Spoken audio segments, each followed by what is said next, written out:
Hey everybody, you are watching and listening to the We Are Rizin podcast. This is your host, Andrew Benjamin. I'm joined by a returning guest from the Focus Fights universe, Jay Wolf.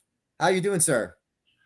What's up, brother? How you doing? Thank you for having me on. It's so great to be back on the We Are Rizin podcast. I absolutely love talking about this. We have what an amazing card that we have for us right here. I mean, 2 Grand Prix, 18 fights, all mixed martial arts. It just doesn't get any better than this. This is awesome. I cannot wait. Stacked, loaded with international fighters as well. Just complete super. It's so awesome. I'm so excited to talk about this card. Mm-hmm. I mean, we'll be going to talk about the card, of course, but there is some important thing. We did lose an important person this past weekend, so I wanted to ask your question because I'm curious to know, Jay Wolf, favorite Robert Redford film. Yes, rest in peace to Robert Redford. Also, we lost more than just one important person this past couple weeks. You know, also gonna give a shout out and RIP, rest in peace to Charlie Kirk. That was the most brutal political assassination we've seen since Martin Luther King, JFK, and Robert Kennedy Jr. Just, you know, rest in peace and prayers to his family and all that. So rest in peace, Charlie Kirk. By the way, Robert Redford, the actor director, no relation to Robert Redford, the MMA fighter who I have on my screen right now. So, yeah, Robert Redford. Answer your question about Robert Redford.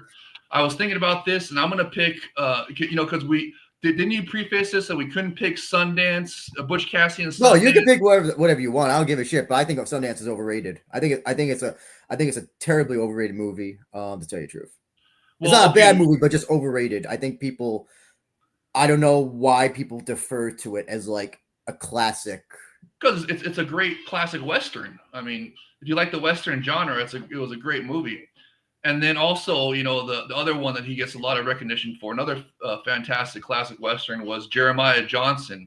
That's where the famous meme, you know, where he looks at the camera, he's like, you know, gives a little nod. He has a big old beard. That's Jeremiah Johnson. Another fantastic Western. So if we can't pick those two, you know, obvious choices, I'm gonna go with Spy Game with Brad Pitt. That was an absolute banger movie. I really enjoyed that one, and you know, there were some other great ones that he did, but that's the one I'm gonna pick.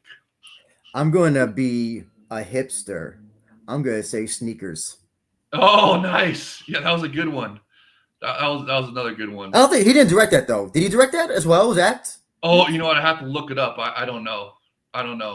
He may have directed that. Maybe. But yes. Also, while we're on the topic of rest in peace, coming up on my dad's 100th birthday is going to be this year, and that's coming up real soon here. So I just want to give a shout out to my dad right behind me here, World War II veteran. After World War II, then he went to work at Douglas Aircraft, which then became McDonnell Douglas, which is now Boeing. And if you know anything about the aerospace industry, they were one of the moon project that took men to the moon, Apollo missions. That was a 3-stage rocket. The Saturn V rocket was a 3-stage rocket, and one of those stages was my dad worked on right here in Southern California. So he was part of the moon project. I have pictures of him in the Gemini capsule. I mean, at Douglas Aircraft, he was working on the first jet engines, all kinds of cool stuff. And one of the first, before the International Space Station was up there, they had this thing called the Skylab. It was just like a single capsule where they started doing, you know, experiments in space. That was predated the International Space Station. My dad worked on that, helped get that up in space. So just shout out to my dad. That's the whole reason why I'm even, you know, I'm a fan of mixed martial arts. He was the one that allowed me to watch the original UFCs and bought the pay-per-views for me back when I was a kid in the 90s. So back when pay-per-views were not back when pay-per-views were not paradise. Back when pay-per-views were not $90. Yeah, exactly. By the way, you should have joked. You should have said, yeah, my dad, was part of the original, whatever. He was a cameraman for for NASA. Or whatever. He was a cameraman filming in the studio of them landing. You should have said something like that as a joke. That conspiracy theory is so dumb. It's like, do people think we only went to the moon once? dude, we've been there like 4 or 5, 6 times, dude. They've driven moon rowers and stuff on there. So it's like I don't get how people think. Anyway, also just sorry, Jay, to interrupt, but also just a little that's your dad's mixed martial arts adjacent, but also kind of like adjacent to fighting. RIP to Ricky Hatton as well. Yes. Oh, that's another one. Good shout out as well. Absolutely. Yeah. So. Yeah. So hey, let's get into this card, dude. This is gonna be freaking awesome. I cannot wait. Before we do though, I do have to pay some bills. So oh yes. Yes. So as you know, the podcast is sponsored by Shroom Bar. Please order Shroom Bars from eatshroombar.com. Use code WAR at checkout for 25% off your first order. They have reishi, turkey tail, lion's mane, microdose of mushrooms. They're high in protein, good for a workout, good for a pre-workout, good for a snack. They're healthy. They're delicious. I'd show you on camera what they look like, but I've already eaten all the samples that they've given me. It is a great bar with none of the nasty ass shit that is usually in all this stuff. So again, eatshroombar.com. Use code WAR at checkout for 25% off your first order. J Wolf, before we go into is that how you got those guns that you're showing out there eating shroom bars before and after? Well, actually, I should lie and say yes. That's probably how I got these guns. But I do consistently work out though, even before the shroom bars. But it's like you could eat your shroom bar and drink your muscle milk after your workout. Yes. That'll get you swole. As Hogan used to say, say your prayers and take your vitamins, and that's what we'll eat your shroom bars. Yes, and eat your shroom bars. Before we get into the show, Jay, we do have to do a poster check. We always check how we look at the posters of the Rizin show. So I'm gonna get them up on the screen. And I clicked the wrong one. But no, sorry, go to the top of the Tapology page. Just go to the that one. I hate that one. So we have what do you mean? The one with the different. It's like the but it's too small. I mean. It's too small. We have Oh wait, no, but that's like a sideways version. Yes, that's what I'm gonna go by the official Rise one. So here it is. There it is. Yeah. We got that one, and we have the solo Satoshi one. Now, you do know that there is a curse with the Rizin fighters that I think every time a Rizin fighter who's a champion has been the solo face on a poster, they have lost. I think that's like that's kind of been like the Madden curse. Which were the other ones? When did that ever happen? I think Chihiro it happened. And it definitely happened with Saito. Remember when Saito he was at the lone man on that I think it was against Ushiku, I believe it was. No, I this is the first one that I can remember of them being solo on there. I know they had different posters for each event. Yeah. But I've never seen. I can't remember the ones where they were solo before, so that's real interesting. Code Mayday, Horiguchi versus Kai 1. I remember that poster now. I remember Horiguchi was the sole face on that.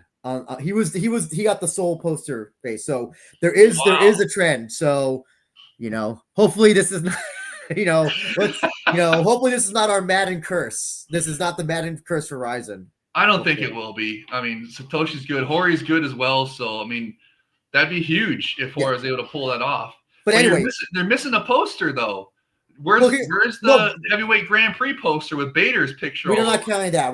Because that's an individual poster. They're not selling that.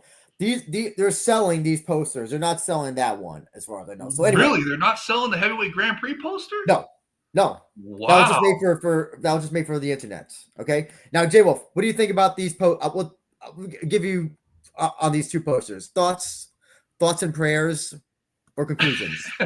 I think they're pretty cool. I mean, I like that they're giving Satoshi like the what do you say, the rub? Is that what they call it? Yes. I like how they're giving Satoshi the rub on a 10-year anniversary poster. See that in the corner where it says the Rizin logo with the 10-year anniversary poster with Satoshi. I wonder what it says in Japanese right there on the side. Does anybody know? Let me see. Is that might be Satoshi's name? I think. Okay. In the big kanji there. I don't know what that is, to tell you the truth. Unfortunately, Does anybody in the comments know that speaks Japanese what it says on Satoshi's individual poster? We should have asked this beforehand. I didn't even think of it until now when we're analyzing the posters, but it's a pretty cool poster, I think. And I'm glad that Satoshi's getting the rub, as they say, for, to put him over with the fans, because he's been a great champion. Been with Rizin since the beginning, basically. I mean, just come on, he hasn't been with Rizin since the beginning. He came in 2019. That's not since the beginning. Well, I mean, okay, fine. Technically not since the beginning, but he's been there a long time. Okay, yeah, that's fair enough. Like Yuki Matoya has been there since the promotion first started. That's like a guy who's been there since the beginning. So no, who's been there since the beginning? Striker Queen Reina Kubota. Yes, well, she has not had the consistency that Yuki Matoya has. So, but you're right. She has been there since the beginning. So I'll give you that. Yeah. No, but to answer your question, I like the posters. Are cool. I love the red-blue contrast, and I like the red side is one side of the matchups. The blue side is the other half of the matchup. So I think it's pretty cool. I like it. Okay. So, and I think we're fine. I can't believe we're not counting the heavyweight Grand Prix poster though. Darn it! No, we're not. We're not. Anyway, I think it's a fine poster. I actually like the Satoshi one. I kind of like that. By the way, I apologize. There's a fly here that is really annoying me. So if you see me clap like this and it's loud on the microphone, I sincerely apologize. But I'm trying to kill this little fucker. But yeah, I think that the Satoshi one's better than the, I guess. And what is that in the background? Satoshi one, is that a pyramid or something in the background there? Oh, that's is that Nagoya Castle? That's Nagoya Castle, I believe. That is Nagoya Castle. Nice. Since this show is in Nagoya. By the way, it's a new arena, IG Nagoya arena, where they just had the Naoya Inoue fights as well. Nice. Okay. And Komei says this. It translates to the absolute champion arrives in Nagoya, which would, I guess, basically means the champion arrives in Nagoya. So nice, absolute champion.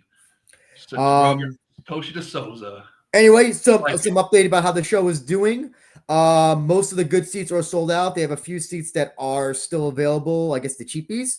But usually what tends to happen with Rizin shows is that the cheap seats tend to get bought up by the time the show starts. So probably will expect nothing different. Yeah, as you can see, J-Wolf, you see that? That's the same temple. Oh, yeah. Okay. Not temple, castle. Nagoya Castle, which is a very prominent castle in Nagoya. I actually visited when I briefly went to Nagoya, so it's very huge. Anyway, so yeah, the IG Arena. I don't think that stands for Instagram, so I'm not so sure what IG actually stands for. So, but yeah, new arena. That's something that Rise has been doing a lot, is going to these new arenas. And they're for the next Kobe show, they're doing a new arena as well, I believe. So, maybe they're getting in early. They're getting in early before these guys start charging the big prices, I'm guessing. Also, they're probably making a test run for next year when they're not going to be able to do the Saitama Super Arena. Oh, that's true as well. Yeah, that's true as well. They're trying to scope out brand new arenas, Yeah. And like you said, probably getting in there before they're able to charge the big bucks for it. I know you kind of gave your little bit of thoughts, J-Wolf, but just tell me in concise words, on paper thoughts for this card. I love it. Concise. There's 2 title fights, sensational title fights. Love the matchups. 2 Grand Prix. Absolutely love that there's 2 Grand Prix on here, and international fighters galore, and 18 bouts, full superior rule set mixed martial arts bouts for all of them. No kickboxing taking up any slots, nothing like that. Absolutely love it. A fantastic card. One of the best of the year, in my opinion. Best numbered event of the year. But other than the Otoko Matsuri and the Super Rizin 4s, the super huge events and New Year's Eve, this is probably the best event of the year, in my opinion, for numbers. So I think overall, I think the top, let's say 12 fights maybe are really good on paper. I think there's a bunch of fights that are like kind of honestly nonsense, so, but I think the top 12 outweigh kind of the mid undercard, which I'm fine with for the most part. I'm not a fan of 18 fights because I don't think the 4 fights that we'll talk about when we start this is matter in long run. But also, like, I understand why they put Hiroaki Suzuki, because he trains at Bonsai. You know, you're gonna put a Bonsai fighter in there because it's Nagoya. And then you have other people who are from Nagoya as well, who you're gonna put in there as well. So I get a bunch of the booking. Anyway. And there's superior rule set mixed martial arts bouts, so they're gonna matter. Well, no, the opening fights. It's never been confirmed if opening fights have that, because we have seen fighters not go for that stuff, and in fact, they hesitate to do that. Well, I mean, conspiracy theories aside about superior rule set. No. This is not because don't forget, these are deep. Sorry to interrupt, J-Wolf, but deep MMA fights, you know, they have the different rule set, and these are basically deep MMA fights. Well, I mean, look, I'm going by what Hafid said, the Rizin PR guy said on the Focus Fights interview we did with them. When we asked about these, he said that the superior rule set is allowed for these. So that's but here, if it's done the deep way, you know that deep has like the fighters have to agree on like the rules. But like, remember Satoshi fights never used to have the elbows because he would always say no to elbows. I think it might be a case like that, but until we see a fight actually end like that, I'm going to err on the side of they are not allowed for this specific fight. Remember when Kota Miura's fight was like one of his first bouts? He didn't kick him also in the head though. That's the other thing. He soccer kicked him. But before that bout, they said the special rules of what was allowed and not allowed in that. Yeah. Will they do the same for these? No, because that was Kota Miura, and he's gonna his fights were, you know, crafted a special way to suit him. Okay, well then look, if the superior rule set's not allowed in these opening bouts, and I agree with you, they don't mean much. They're just filler. Okay, but if the superior rule set is allowed, they're meaningful, because every single bout where there's potential for superior rule set is a meaningful bout. Okay, fair enough. So let's get into what I'm officially denoting as, you might get a laugh out of this, J Wolf, prelim nonsense. So here's what we'll start off with. We got former shoot boxer. I don't know if he's shoot boxing anymore now, but now I guess now making his MMA debut, Shuto Sato taking on Daisuke Kobayashi from Grachan. We have Marahiro Yamaki from Pancras taking on Deep's Kushi Ishizaka. We have Shogo Ota from Deep taking on, now I'm going to tell you exactly how this gentleman's name is pronounced. It is not Street Heart Star Bob Kosuke. It is just Street Bob Kosuke. The heart and star are silent, apparently.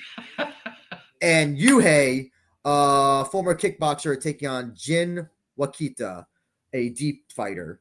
So, J-Wolf, thoughts? I mean, it's just, I think we already gave them. I mean, if the superior rule set is allowed in each of these bouts, then I'm going to care about them. If it's not allowed, and then it's just filler time to get settled in, wait for the UFC card to end, and for the main card to start. So that's my overall thoughts on these. I mean, you were saying in the pre-show before we went to air that there was one good bout on here between two kickboxing crossovers at this. Well, no, I wasn't paying. No. So I mixed up my things because my brain is all over the place. I actually was looking forward to Shogo Ota taking on Street Bob Kosuke. The reason why is because even though this fight should be on a deep card, I like the fact that Bob Kosuke, what he said was that they're both what do you call it? Street. They both come from the streets, so it's kind of like an unofficial underground street kid fight. Okay. So that's why I'm like, oh, okay, you kind of got me with this, Bob Kosuke. But with all due respect to Bob Kosuke, he's a terrible fighter. He's really good. He got knocked out in 5 seconds in his first fight. Well, it happens. I mean, let's see what happens in his next fight. So, do you want any predictions? Do you want to make any predictions, or you want me to help you with any predictions for these four? Let's wrap it up and get going to the real good stuff.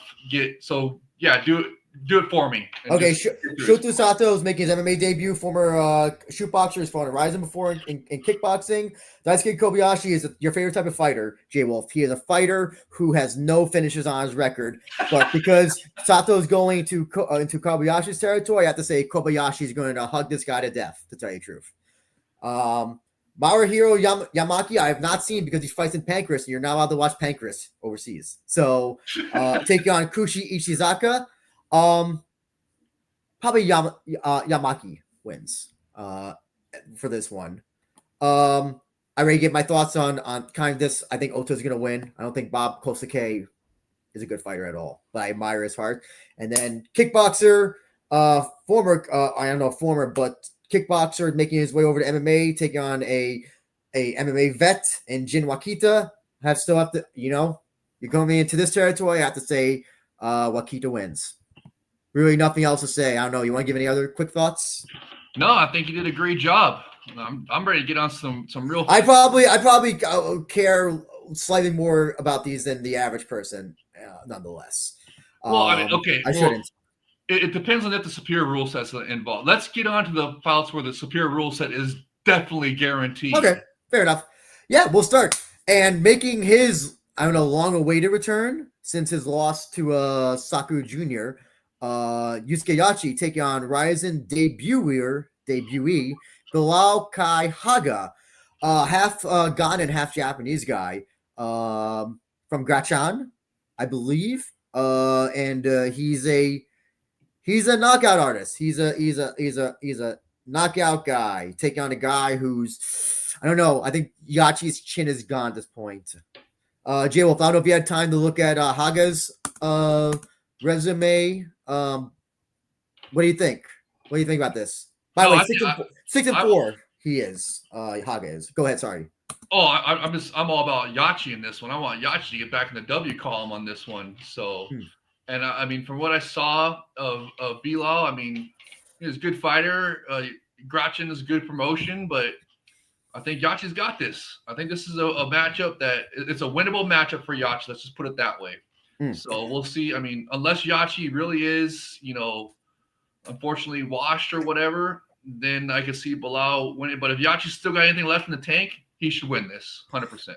I should also forgot to mention that Haga is Grachan lightweight champion as well, by the way. Here's the thing. Even if Yachi's chin is gone, this guy still knows how to win a fight. Like we saw against Patrick Usami. He knows what to do. As long as he doesn't get cracked, it's fine for the most part. But here's this. I think this fight is going to go exactly how almost every other Yachi fight has gone that he's won in the last few years. He's going to just grapple this guy, hold him down, go for some punches, do the bare minimum to win. I don't know did you used to consider Yachi an action fighter? I mean, he used to be. I would consider characterize him. Yeah. Oh, yeah. I mean, no longer. He's no longer that fighter anymore, unfortunately. Well, I mean, you know what? You're being unfair to him because he did what he had to do to win those bouts recently to get, to end that streak, the skid that he was on. Yeah. So, I mean, I don't blame him for just doing the grapple fest. But, get the W back, get back to the win. Remember, this guy was main eventing Rizin shows for like a long time, and now he's like undercard guy. His stock has fallen pretty rough, I would say. Well, that happens when you go on a skid for so long. So, this is his chance to build himself back up and show he's still got it. Well, here's the thing: it's against a 6 and 4 guy. But like you said, Grachan champion. So Grachan champion, but it's also Grachan champion. Let's be honest. We know that the quality of Grachan fighters is not that high. It's just you have to be realistic, right? Like if you the guys something. Here's the biggest opponent that I would say the most notable name that Haga has beaten was Dao Lokoku. And then the guy he beat for the title was 10-8-1, by the way. So I just don't listen. And yeah, the rest of it's from 6-6, 1-2-1, 6-4-2. That's not high level, unfortunately. Well, good. Then that means that Yachi should get the W then. So you're picking Yachi to win? Oh, yeah. The Yachi's a fan favorite for a long time. I like Yachi. Okay. So I know, shout out to Dave in the Discord. He's a big Yachi fan. And the Rizin FF fans Discord, make sure you all join that if you haven't joined already. It's a lot of fun in there. Yes. Okay. We have a Here's the one this is a bizarre fight. So what? Kosuke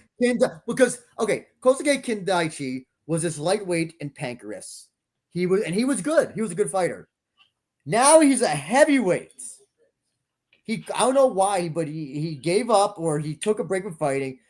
He decided to eat everything in sight and is now returning as a heavyweight, taking on Theato Bambalor, Senegalese, friends with Ed Polo King, part of that whole crew. He's a sumo guy, Senegalese sumo guy, undefeated as well in just his record. I think he's 2-0, I believe. Let me double check on that. That's right. No, he is 2-0 deep fighter, all finishes. Okay. So I mean, finishes. I don't want to say that 2-0 is like a bad. Okay, he clearly has power and whatever, but yeah, I don't know. Did you see the footage of him? Did you see the highlights? Yes, I seen his 2 deep fights. He looks pretty good. I think he's a pretty good prospect here. I'm excited to see. Well, he's young enough to be a prospect, so I'm not gonna. I won't discount him as a potential prospect, but no, dude, he's a total prospect. What are you, 2-0, 20-something years old? Definite prospect. But then you gotta see who he's. But then he's facing 1-2 and 0-2 guys. Come on, you kind of have to look at it relative. So now, but here's the thing: he's taking on a guy who's a good fighter at a lightweight, who's now going to be a heavyweight. So yeah. I don't know. So if Bambalor beats him, is that good that he fought a lightweight, or is that just like I don't know. I don't know what to make of this fight. Good because I've never seen. Good because it's that he wins his Rizin debut, and what if he styles on him and gets a sensational finish? That's even better. Oh, so, we have a Japanese fan in the chat. I apologize. Hajimemashite. 日本語が少しわかります。ひらがなわかります。カタカナ、漢字、少しわかりません。ごめんなさい。Anyway. Wow, that was pretty good. Yeah, so, he's defeated great people in Pancreas. He defeated Genpei Hayashi, who I think is now champion or was former champion, lightweight champion. Funnily enough, he has a loss against Oka Sasaki many moons ago in 2011, by the way. So, I mean, by the way, also hasn't fought since 2021 as well. So that's probably when he was putting all that weight to move up to heavyweight. So I'm perplexed what made him come back, especially to come back at heavyweight. Probably the challenge of the fight. See if we can do it. Okay. Heavyweight is one of the premier divisions that everybody wants to make their mark at because it's always been, even in boxing, everybody loves heavyweight. Mm-hmm. I know it's a trendy thing nowadays to dump on it, but traditionally it's been a good division. Okay, so he had one fight in Breaking Down. He fought Saint and beat Saint. So he has fought at heavyweights. And by the way, also he's a hometown hero. He's a Nagoya guy for the show. I mean, I don't know. So it's a weird case of is the experience going to win, or is just the guy who's the natural heavyweight going to win? Yeah, I don't know. I think it's a good matchup. I'm surprised you don't like this. I think I'm perplexed by it. It's just so bizarre. Like I can expect a lightweight. I would expect a lightweight to be at like welterweight or middleweight. Maybe even light heavyweight, but heavyweight. That's a lot of ramen he ate to move up to heavyweight from lightweight. Yes. Also, he's only 5'10". His opponent is 6'4", by the way. Oh, well, I mean, But look, heavyweight, it's all about the power. So Yes. I mean, dude, when people, I don't know, when MMA fighters go up that much, do they gain power, or do they just, I don't know? It depends on what his strength regimen is. What how much has been lifting in the weight room. What are you doing? Are you killing that fly? I think I heard it buzzing by your speaker a few minutes ago. No, well, I think we have an answer to that. Ken Daichi didn't even bother to get jacked like Akizawa, who also, I remember, moved from welterweight to heavyweight and is just fat now. So it just seems like it's just more don't cushion. Discount the fat boys. It sounds like he decided to add just more cushion, not more. Look at the NFL players. Those NFL linemen, they're not all ripped. A lot of them are fat. I mean, I know you can't say Kendachi's an NFL lineman, but I'm just saying, don't discount. How about Big Country? Big old fat belly with good fighter. That's interesting. That's interesting. That's an interesting because he could have been a middleweight probably, and if he had some down. Fedor as well could have been exactly. That's like the prime example. He was not when he was a heavyweight. He was a small heavyweight. Still, Also different era of fighters, and I get that. Who are you picking then? Who you going to pick I'm going with Bambalor. Excuse me. I'm really excited to see this prospect in his Rizin debut. I looked at his deep. Both the Rizin debuts. Oh well, I mean, look, I'm more. I know what you said. I know what you meant. Sorry, I know what you meant. Yeah. Yeah.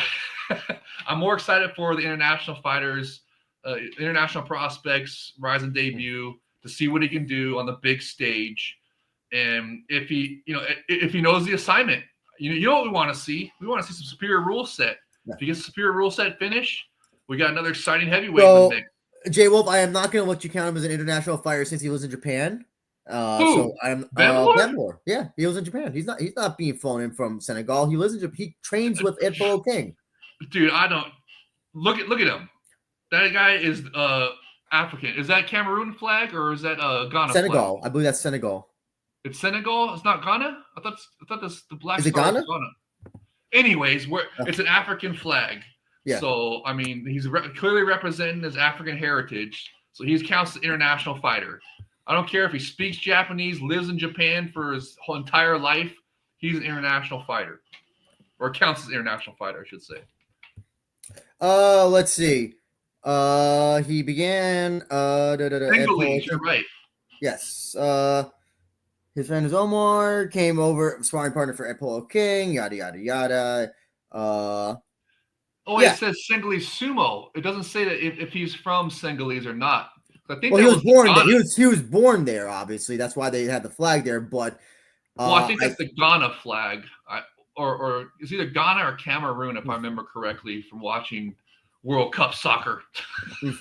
So I'm gonna err on the side of the veteran somehow winning this. If he does have a win at heavyweight, I'm breaking down. So I'm gonna have to go with Ken Daichi on this experience. Maybe he'll know where to place his fat body when he takes down Bambalor. That'd be pretty cool if he does win, because then it's like a David and Goliath type of a thing. The small 5'10" heavyweight beats the giant 6'4" heavyweight. So that's pretty cool. Yeah, I guess so. Well, again, this guy can absorb all the body shots because he's so fat as well. Hey, it worked for Big Country. Yeah, it could work for Big Country, yes. Until he fought Mark Hunt. That's another big heavyweight. Mark Hunt was not a shredded heavyweight. But he's Samoan. He's Samoan in like the head. Oh, that doesn't count? Okay. That Samoans are always the exception. There's no such thing as a thin Samoan or that area. Anyway. Wow, we're going from heavyweights to like the two smallest guys on the card, I think. Daichi Tomozawa, Joe Hiramoto, Daichi Tomozawa, breaking down guy, has the famous Kota Miura knockouts from the Rizin New Year's Eve show last year. Joe Hiramoto, brutal knockout, by the way, absolutely brutal knockout. If you haven't seen that, go look it up. Absolutely flatlined Miura. Joe, it's depending on how how it's translated. Brother Ren, trying to acclimate to MMA, but has not really been successful in my opinion. What are your thoughts on this one? This really makes sense to book considering where these two are in their career, and 1-1, 2-1, I think is fair. But I mean, yeah, what do you think about this, J Wolf? Oh, I like it. I like both guys. Joe is Ren's brother, like you were saying, so I like him. Always root for him. Tomizawa, though, had that sensational knockout of Miura that we're talking about. So you guys, I mean, I'm definitely rooting for him to get another sensational knockout as well, even though it's against Ren's brother. I mean, to me, this is a win-win fight. Either guy wins, I win because, it's a fighter I like and I want to see win. So I'm looking forward to this one. I just hope it's action-packed. Mm-hmm. Our Japanese friend in the chat is saying something about Ren Hiramoto because I recognize the Hiramoto kanji and I recognize Ren's first name, but I don't know what the other kanji is, unfortunately. もう一度言ってください。の英語ですかHiramoto Renのもう一度言ってください。Yeah. Wow, so, you've been using your Babbel, have you? What is it? Not Babbel. What's the other one? What's the one that everybody else uses? Duolingo. That's one I've been using. That's pretty good, dude. You're pretty good at that. But still, like, to me, it might as well be freaking Chinese. I have no idea what's any. I don't know. Well, I'm starting to recognize some kanji. Yeah. But actually, if Komei Day, if you're still here in the chat, can you do the Google Lens on this? Unfortunately, I don't have the ability to copy chats from the thing. You might have more time and better situation doing. Anyway, Daichi Tomizawa. Yeah, sorry, Jay. Well, I kind of lost a little bit of track. Did you make a prediction or did you? Oh, I picked both guys. So I like both guys. I don't care which one wins. Okay. Oh, do you want me to pick one that I think's gonna win? Yeah. Well, also, and Chris Cushman in the chat. Thank you so much, Chris, for joining. Appreciate it. He's always tuning in. A great guy who follows us on the Twitters. So appreciate it, Chris. As always. Appreciate all the listeners and you, Chris. Appreciate you tuning in. So we love our listeners and for leaving comments too. Appreciate it. Yeah. Oh, by the way, as well. Yes, like, subscribe, comment, because it helps the algorithm. Everything's about the algorithm now. Like, comment, and subscribe, please. Please. Just say anything in the comment section. So here's the thing. Tomizawa, he was a former kickboxer. I think he was from K1 if I remember originally. Crush. Anyway, Crush. That counts. That's K1. Yeah. Okay, I'll count it. The whole Hiramoto, the MMA careers Hiramoto's MMA career has not really gone as successful as I thought. Tomizawa still has time though, but at this point, I'm not seeing anything that Hiramoto's doing to improve as an MMA fighter. Tomizawa fought Erasan and got choked out by him because it was obviously Yamamoto happens to be better than him. But I don't know. They're both young guys, though. They're both young. They're both young guys who are in desperate need of being molded to be better MMA fighters. But at this point, who do you think is the better MMA fighter, in your personal opinion? To be honest with you, I'm going to guess Tomizawa, just because he obviously has the power edge.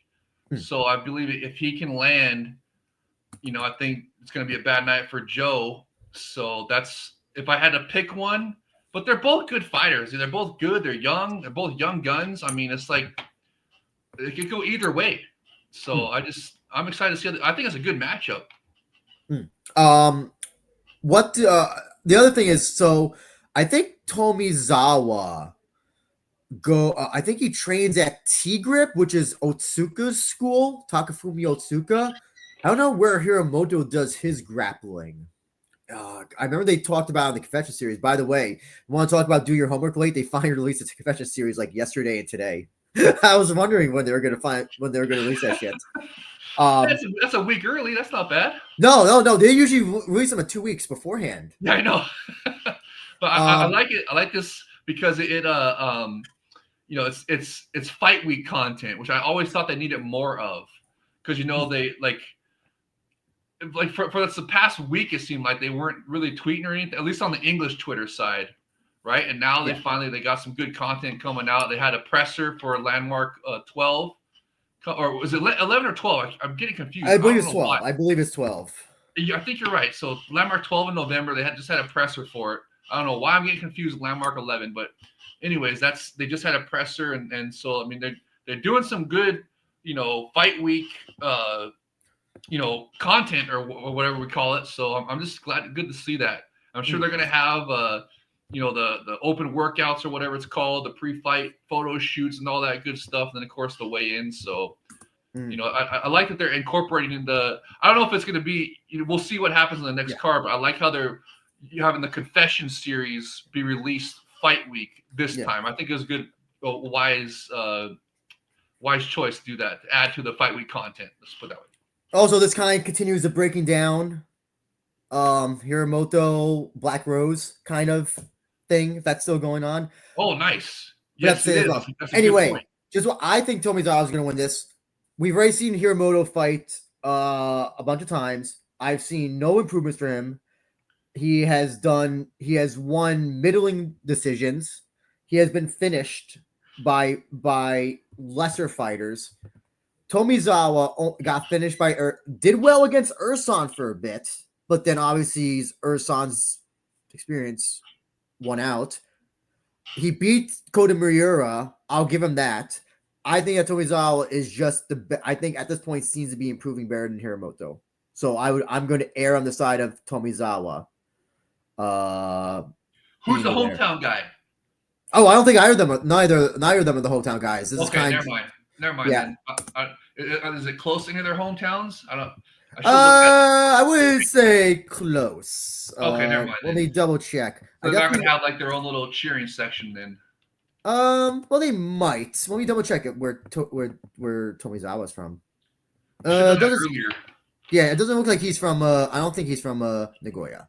Oh, okay. We got some questions. Falling Star. Should Rizin do the wrestling merchandise practice of making action figures? I imagine they'll be popular with kids and collectors. I would say this. They should make toy bears. Whatever you call it, Build-A-Bear type things. Of because people like cute and cuddly shit. And I think the irony of MMA fighting and cute and cuddly shit, I think that would sell well in Japan. I don't know. What do you think, J-Wolf?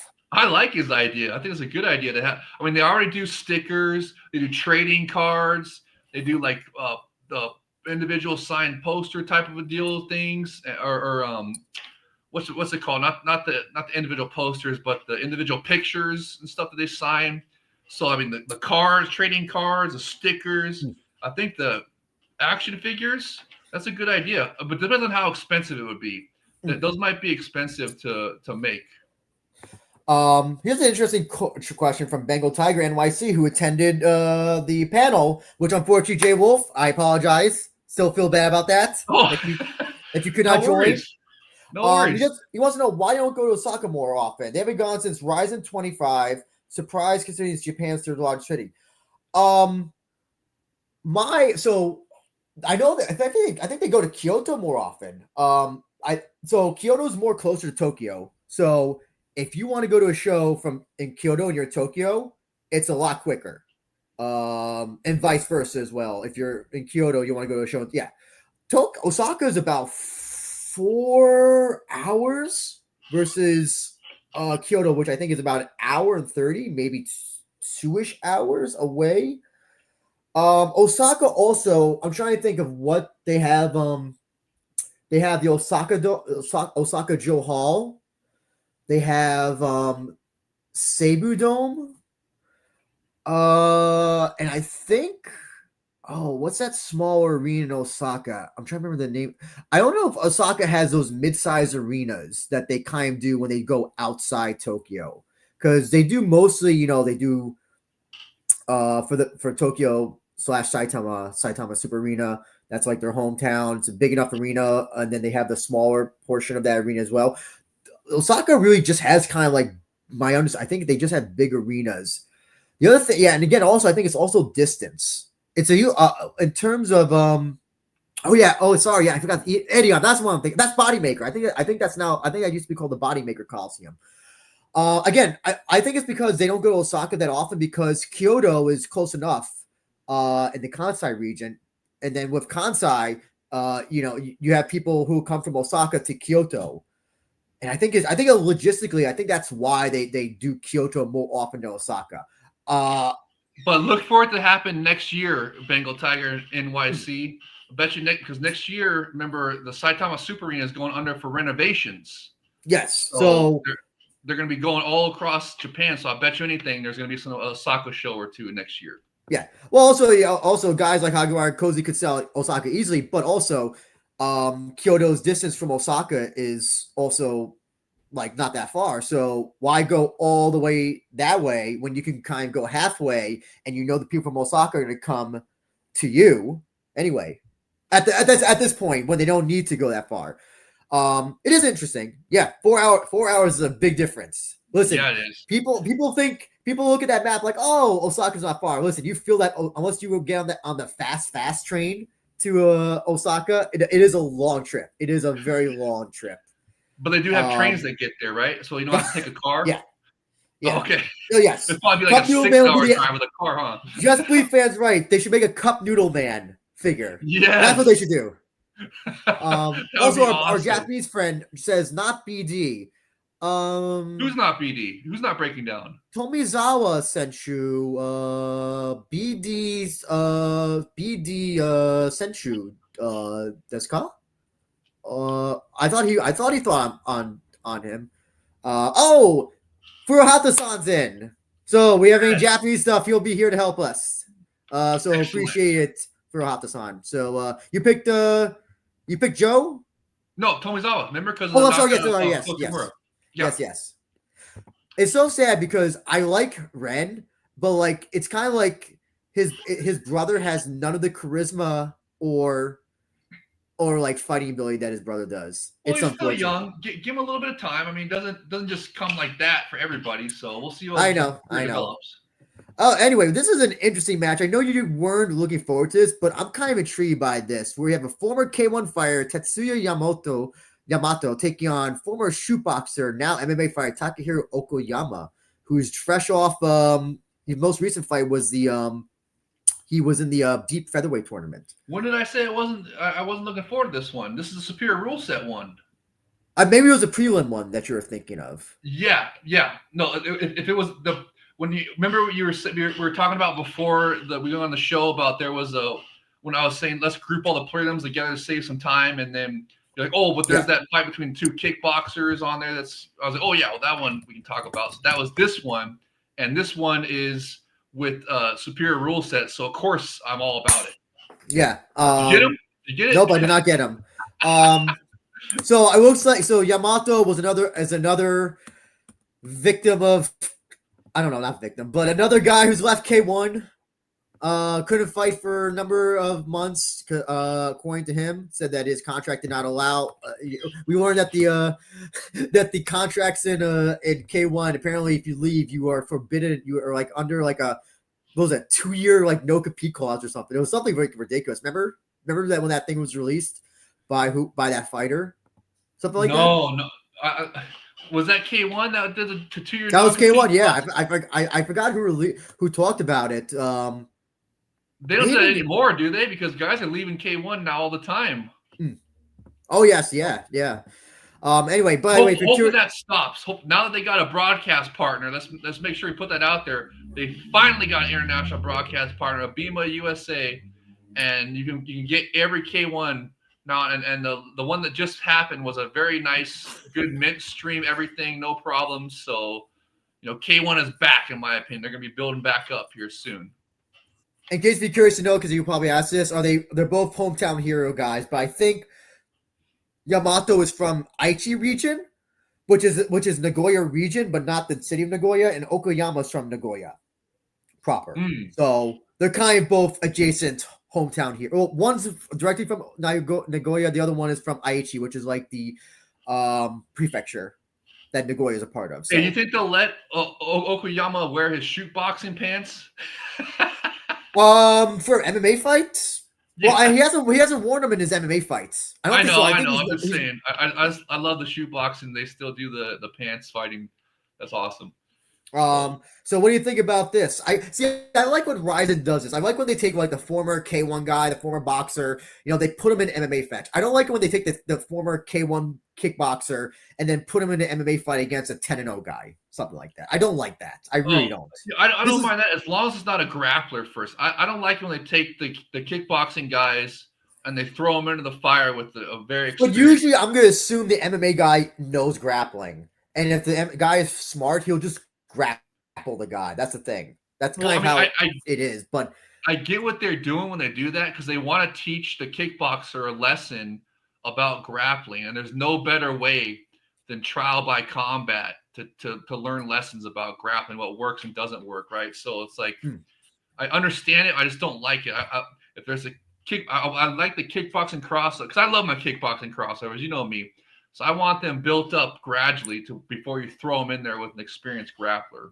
So I like this matchup, dude. I'm going with the former K1 fighter because I just think he's going to have more tools because I think he'll have better kicks.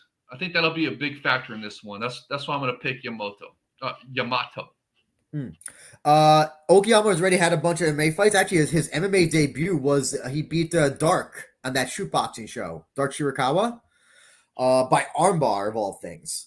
So I'm gonna just again I have to err on the side that the kickbox that he better grappling. Yeah, just it's MMA rules, man. It's MMA rules. I have to kind of err on the side, and he was already part of a Grand Prix, and he did pretty well, and he got eliminated, but he did pretty well against a seasoned MMA fighter, Kaito, even though Kaito eliminated him. Yeah, I think I'm gonna have to go with Okiyama. Also, Yamato's old. He's one of those guys who's like, he's been fighting for a long time. Funny enough, Okiyama's 30. I didn't think he was that old. How old does it say he is? He's 37. Oh, geez, never mind. Are you regretting your now? Oh yeah, I'm gonna switch my pick to Okiyama. He's just one of those guys who's just has fought for you don't think about him fighting for so long, but he has. In fact, he's had a total of 67 kickboxing matches, if you can believe that. Wow. I know that's like what Thai guys have by like 10 years old. But yeah, and his first fight was in 2005, by the way. That's before some MMA fighters on this card are younger than that. So yeah, I have to go with Okiyama on this. I think, and also Okiyama has looked good for a guy who is just kind of getting into the MMA pool. And yeah, I guess Yamato has a chance to knock him out, but also Okiyama is a shoot boxer. He knows what he knows what to do. And he's not on the wrong side of 35, so yes. I missed that when I was doing my research before. That too as well. So that too as well. We have a question from Falling Star. Do you believe the rumors that Tenshin boxing career is ending after winning a title or two and returning to kickboxing and fight Rotang? Have you heard that? No, this is the first time hearing of that. That is really cool. I hope that happens. Well, first of all, I don't think he's gonna fight. He's not gonna come the one to do that. I don't think, I thought right? they just released Rotang. Didn't they just release a high-profile fighter? No, they released Rotang. Who was the high-profile Thai fighter they just released? Science? No, I don't think he was with. No, I don't think it was him. Probably somebody in the comments knows better, but no, listen. Okay. Kobe Day. Chatri is saying it about Tenshin, so we know it's not true. And then Furuhata says Tenshin does not like Chatri. Okay. Remember that time when they had Tenshin's sister fight that one show, and then they kept showing Tenshin? Remember they're doing doing that thing where they're trying to I don't know. I think they were trying to woo Tenshin into one. Remember that? Do you remember that? Yeah. And they're trying to piggyback off of Tenshin's popularity and stuff. Kind of like that where they just had their heavyweight champ Malakin, where he was trying to use Fader's name, saying, "Oh, he's going to be the next Fader," trying to use the clout. Well, here's the thing. One did get Anpo. One to get Anfo. Listen, remember Anfo? Remember he worked his way into getting that Pacquiao fight. He's like, hey, I'll just show up these one gloves, and I am convinced that's how he got the Pacquiao fight. That's why they picked him, because he was like, maybe I'll just go to one, and then listen, he gets the Pacquiao fight like a week later after he mentions that. So yeah. Well, yeah, good luck in one, buddy. Sitting on the sidelines fighting once a year, if that. Furuhata says, he said, when Chatri and Tenshin had a talk, he continually said one is the number one in the world, like broken speakers, and Tenshin does not like that kind of talk. Okay, that makes sense. Also, nobody likes that kind of talk. Tenshin is not retired. Was the biggest boxing match to make. Biggest boxing match, one of the biggest boxing matches, I'll say, to make will be Tenshin versus Inoue. I am convinced that's what's going to happen. What they're trying to gun for is Tenshin versus Inoue. That's my big brain. There's another one. Who's the boxing guy? That's the K1 crossover boxing guy. Takei, but I think he just lost. Did he win? Did he just lose? And so what? Get him back. Get another fight. Get back in the win column. They can match him and Tenshin up. Aren't they the same weight class? I thought he just. But I thought he just lost. I thought he just lost. What does that mean? His career is over because he lost once? No, but like you lose steam. You lose steam after especially in boxing. Boxing losses are a lot. Like people were saying, what's his name was cooked after he lost to Crawford, Canelo. Yeah, he lost to Christian Medina on that Nagoya show. All right, well, I mean. Sorry. We got. Sorry, for how to say more, J-Wolf. Sorry, I didn't mean to interrupt. But it says that Tenshin said, hey Tenshin, you actually won against Rodtang, but then later. Oh yeah, I remember that. Yeah, when Chatri talked.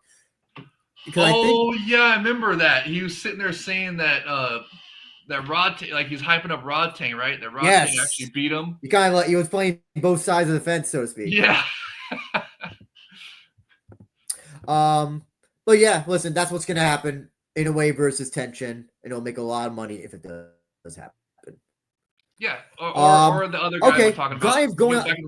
Here's I've been looking forward to. This is one I want to see. Speaking of one in kickboxing and shoot boxing, we kind of have them all combined now since one guy was involved in all three. Hiroaki Suzuki taking on Rizin, debuting from China. Now let's see. My friend told me how to pronounce this. I'm gonna butcher it, but it's pronounced Yule Huang. Right. Something like that, yes. So I butchered. Yes. You did it. You said it right. Well, I'm sure I would, but like the China, if someone from China could pronounce it much better than me. But anyway, we'll just call him Huang. There you go. So I'm really looking forward to another weird. We're getting the second fighter from China. This I don't know where this guy is. From China. I don't know if he's another one of those guys that's from like the mountains, like the northern mountains, like the other guy was, who fought Endo on the Sapporo show. But yeah, why are you looking forward to this fight, J-Wolf? This is the kind of like the fight I was like, huh? They're both. Did you see Wong's highlights? And the guy's a finisher. Good. I mean, good prospect. Young. I mean, this is. I'm excited to see what he can do on the big stage. Okay. I'm really excited for this one. And did you look up his opponent's records? Dude, forget about the records, man. It's all about the individual fighter. You know how it works in Japan. They don't go so much off of records, more about the fighter. And sorry, go ahead. Finish your thoughts. No, I'm just gonna say that, and Suzuki, despite his record, is a good fighter. So, Huang is a great international signing. Yes, he counts as an international fighter, and I'm really excited to see what he's gonna do here on the big stage. And he's against a tough opponent, that's an experienced opponent. And I don't care what his record says. I think it's going to be no, it's not his record. It's the record of opponents that he's faced. So, dude, look at Khabib. The argument, the antithesis to that argument is look at Khabib. His record is loaded with people like that. So, and he turned out to be a great fighter. So, to me, that doesn't mean nothing. Khabib is an exception to the rule. Oh gosh, I knew you were going to pull that exception to the rule. Okay. No, but he is. He is. There was the other. Remember, like all those Indian fighters. Remember all those Indian fighters who have like those great records who get on road to UFC or UFC proper get their ass kicked. There was the other Dagestani guy who had like that fake record, and he remember there was another Dagestani guy who had a fake record, like a legitimately fake record, like people he never like made up names apparently, and then yeah. Well, I don't think. Did you see the footage of one? Oh yeah, I watched some of his fights, and he looks good against opponents that are, listen. The one opponent that he faced a former UFC fighter, Reginaldo Vieira, and got choked out by him. That was one of the first legitimate opponents that he fought, and he lost against him. Here's like that was like early in his career though. No, that was his second to last fight from this one. That was in 2023. Yeah, and he almost he said he took a break from fighting because the loss made him so depressed. Then he came back this year to have his comeback fights. Oh, geez, you're right. I wonder why that. Dude, in my head I was thinking that was more towards the beginning of his career. Oh no. Listen, like look at the last one he faced, Minwoo Kim, was 6-3. Before that was a 4-3, 7-7, 15-12, 4-1, then 19-15. So I look at this record and I see he's fought basically regional level guys that he's beaten. But some of them were experienced guys. So I mean, it's good experience no matter which way you cut it. I'm excited to see what he can do on the big stage. This is his first big stage fight. And I'm really looking forward to it. And Suzuki is not in some, he's better than what his record is. I know he's under 500, but I mean, that's a strong 5-6 record that he's got there. I mean, so it's. I think this is a good fight. I think it's a banger. I'm looking forward to it, really. But here, it takes a lot to finish Suzuki. He's only been finished once in, I think, his MMA career. And Yaman, it was Yaman, I remember. So and Wang has a bunch of finishes on his record, right? Yes. So if he wants to continue that, he's going to have to do. This is what I think. If he wants to win, he's going to have to do some. Do you also know that Huang he trains at a fake gym? He trains at a UFC gym in China. How is that fake? Because it's a McDojo. I know what the equivalent of McDojo is in China, but that's he trains at the UFC PI, whatever that equivalent there is. The one in China. So it's like an unofficial UFC. No, it's the official one. It's the official one because that's where Kai now is. Apparently, Kai is like doing some training there for whatever reason. I don't know why, but so you're saying that Huang is training at a fake gym because it's a UFC PI? Yes, I don't take anybody seriously who says they train at a UFC gym. That should make him take him more serious because dude is freaking. That's the UFC PIs are great gyms, dude. No, at least the ones here they are. Here it is. In 2021, he joined the UFC PI Shanghai Academy. So, yeah, I'm sorry. I can't take somebody seriously who trains at a UFC gym. All right. Well, we'll see what he can do. I'm looking forward to seeing if he can prove you wrong. I'm gonna pick Suzuki though to win this. I think Suzuki. Like you said, his record kind of doesn't speak for himself. And he'll beat people who I think he beats people who I think will beat him. Then he winds up beating people who I think he'll beat, or something like that, right? Yeah. If you remember, do you remember Rick's story from UFC? No. Well, I'm sure I've seen him, but he was one of those guys who would always beat high level opponents. Then he would face like mid guys and get destroyed by them. Like he beat Johnny Hendricks when Johnny Hendricks was up and coming. Did he beat? I'm trying to remember who else he beat. I think he beat Martin Kampman as well. That then he would lose to like B-level fighters. And like people he. You know what that is? That's him underestimating his opponents. So he'd rise to the occasion of strong opponents, and then he'd take it. He wouldn't take it as serious or take it easy for opponents. He'd think like in his mind, he'd think, "Oh, I should beat these guys easily," and then end up losing. That's what that is. It's not rising to the occasion, basically. So here, Furuhata says Suzuki's nickname Korobara-kun means Mr. Black Rose. Koro means black. Bara means rose.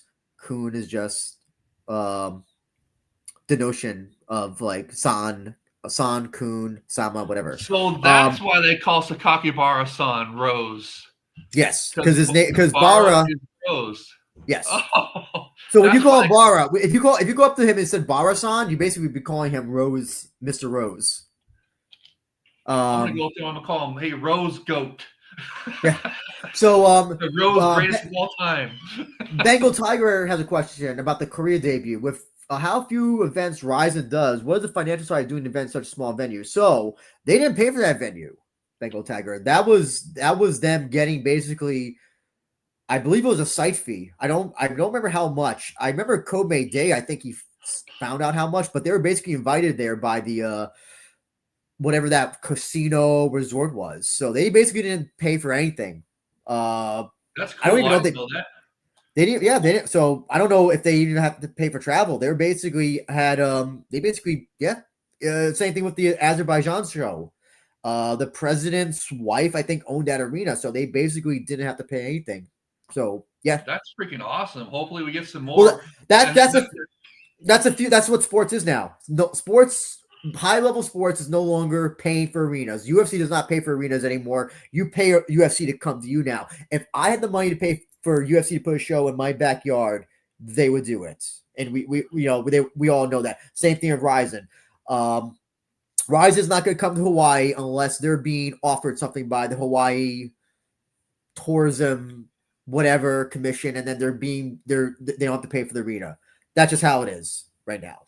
The only places who play for arenas are your local regional shows. They're the ones who only pay.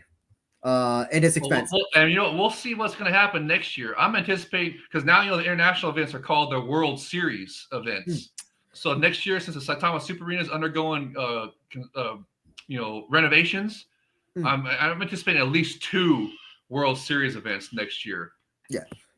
Yes. Well, we'll see. Farhat says that Iruka, a lady fighter from the Kanahara gym, will show up on November 3rd Rizin. I guess she said in Kanahara and Kaizakura visit. Yes. I didn't know Kanahara visited the UFC PI in China. But Kai did. I'm telling you, bro, they're good gyms. Anything with the UFC attached is going to be some good quality. So, I know they got the pussified rule set, and that's sucks, but everything else about them is high quality for mixed martial arts. Kobe Day kind of answered our question about Hawaii. The MMA market crashed here because they collect 3% off all their related event revenue, which is a lot. 3% is a lot. Is that why the UFC won't go there? Well, and also because they won't pay UFC to come there. Also, I forgot to remember that Toby Misek, who fought Hagiwara, told me that the commissions there, it's so expensive to run anything now. So remember, Hawaii used to be like a hotbed for MMA. It's now like a desert. Dude, they used to have there was events called Rumble on the Rock that were badass one night turn. Not only did they used to have mixed martial arts events, they used to have badass superior rule set, in my opinion, were one night tournaments. And I include one night tournaments in the superior rule set.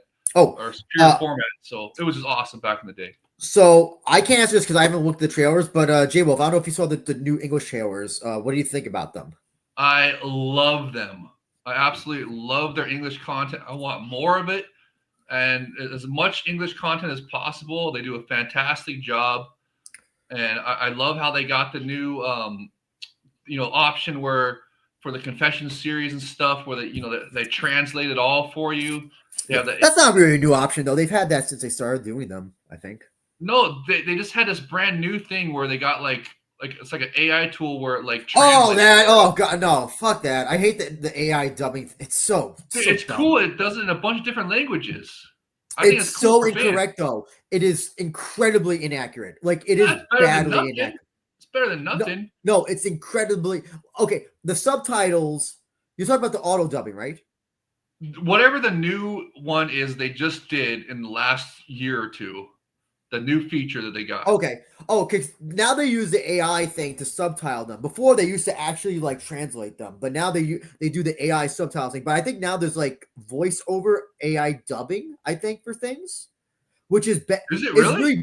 I think so. I think I think things or there's now an auto dub feature, or at least an option to listen in something in English and something that's like another language. But it's horribly inaccurate. It's horribly inaccurate. My Japanese is not good. Dude, it's not that bad. Just they get a word wrong every once in a while. No, it's not. It's entire context and phrasing. This is why whenever you translate something on from Google Translate or Twitter X Translate, and then Charlie has to come to saying that's not actually what the person's saying. You know Japanese, what's cool?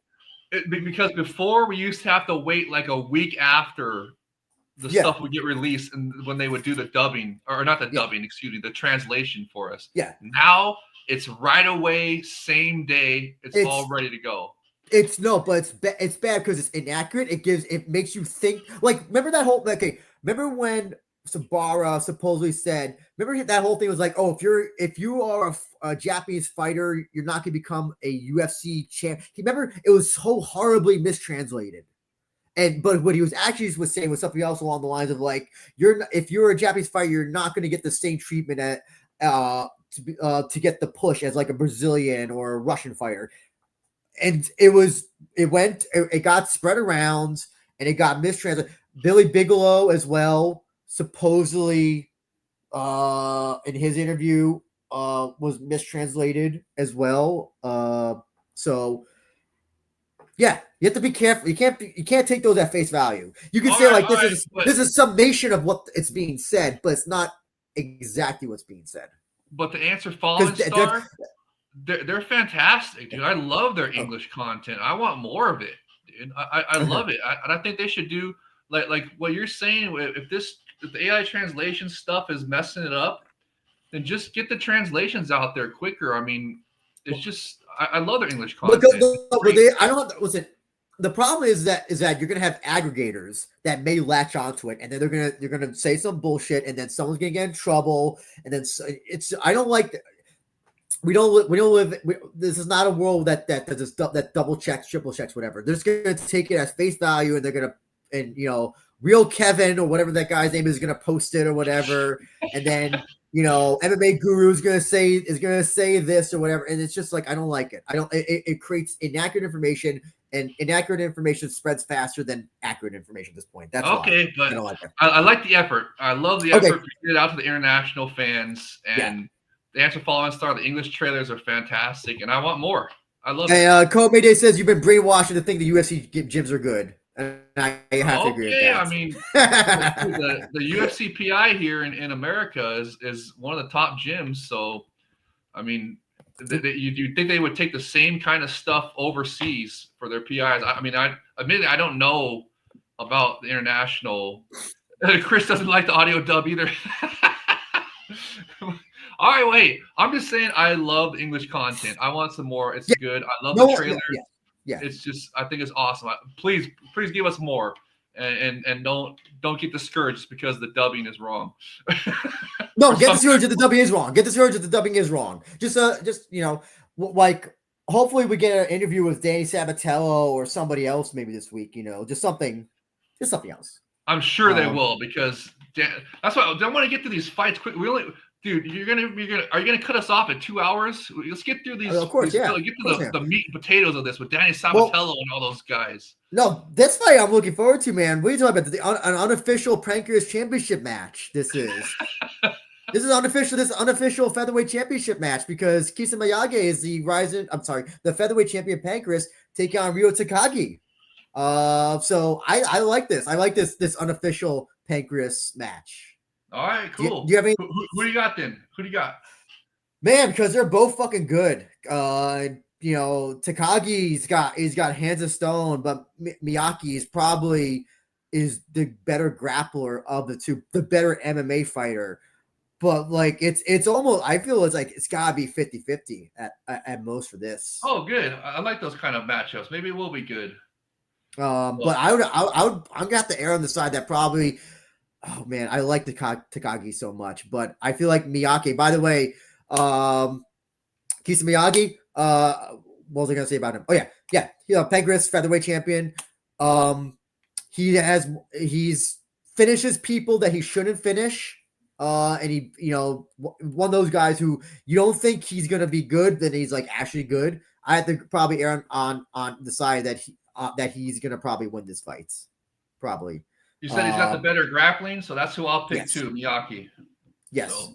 Oh, by the way, Bengal Tiger says it best. Japanese is a contextual language. It tends to omit definite articles, making it a difficult language to auto-translate. That's why it's easy to spot a weeb on X pretending to be Japanese. Exactly. So, Chris, who do you think wins this match? You say it's a good matchup. I'm picking Miyake to win this fight to retain the Pancreas Featherweight Championship. Wow, dude, you guys are both hyped about the man. Now you're getting me hyped about this. Because we don't get Pancreas, because Pancreas doesn't archive their shows. You can only watch them live and with a VPN apparently, with English commentary. They have a step over K1 now apparently because you don't need a VPN with K1 anymore, but you still need a VPN to watch English commentary of Pancreas. I mean, well, think of that. I didn't think we'd be saying that, like a year or two ago. I told you King K1 was gonna be coming back. Well, let's see, man. This is only one show so far. Let's see. You never know what's gonna happen. We think it's good, and then suddenly it worked good. It was a mint stream, no problems. Able to purchase it, no problem. It was fun, dude. I had a good time. Well, let's see what the future looks like, man. We gotta see what the future looks like. Because all right. Any thoughts, J. Wolf, from this fight? No, you guys got me hyped for it. I was just looking at it as just a Japanese matchup that Oh no. Filler between my international and Grand Prix fights. So now you got me hyped for it. Now it's unofficial Pancrase featherweight title match. So I'm looking forward to it. They says there's a Rizin preparation curse. Ryo Takagi was on it before. I think now I remember that. Yeah, Daichi Tomozawa had one as well. Joe Hiramoto also had one, I think, too. Yeah, I think there's definitely a Rizin preparation curse that seems to be. We got the poster curse and we have the preparation curse. So, and then Chris Cushman says, "Yeah, Kisa takes it." Yeah, but this is a fight I'm immensely looking forward to. Oh man, you guys get me hyped for that, man. But what about this one? This is what I'm looking forward to right here. This is a good one right here. This is first of the bangers, I think. Yeah, two former kickboxers. I think. Oh man, I think he's no longer kickboxing fishing, but Catfish is definitely not kickboxing anymore. Yeah, taking on each other. I like it when they take the kickboxers and say fighting at the kickboxers at the beginning of their careers and fight MMA. I like that. Yes, and Catfish it should be a fun fight. Record doing this. Remember Catfish is on a fight of the year candidate against another fellow kickboxer, right? Cozy.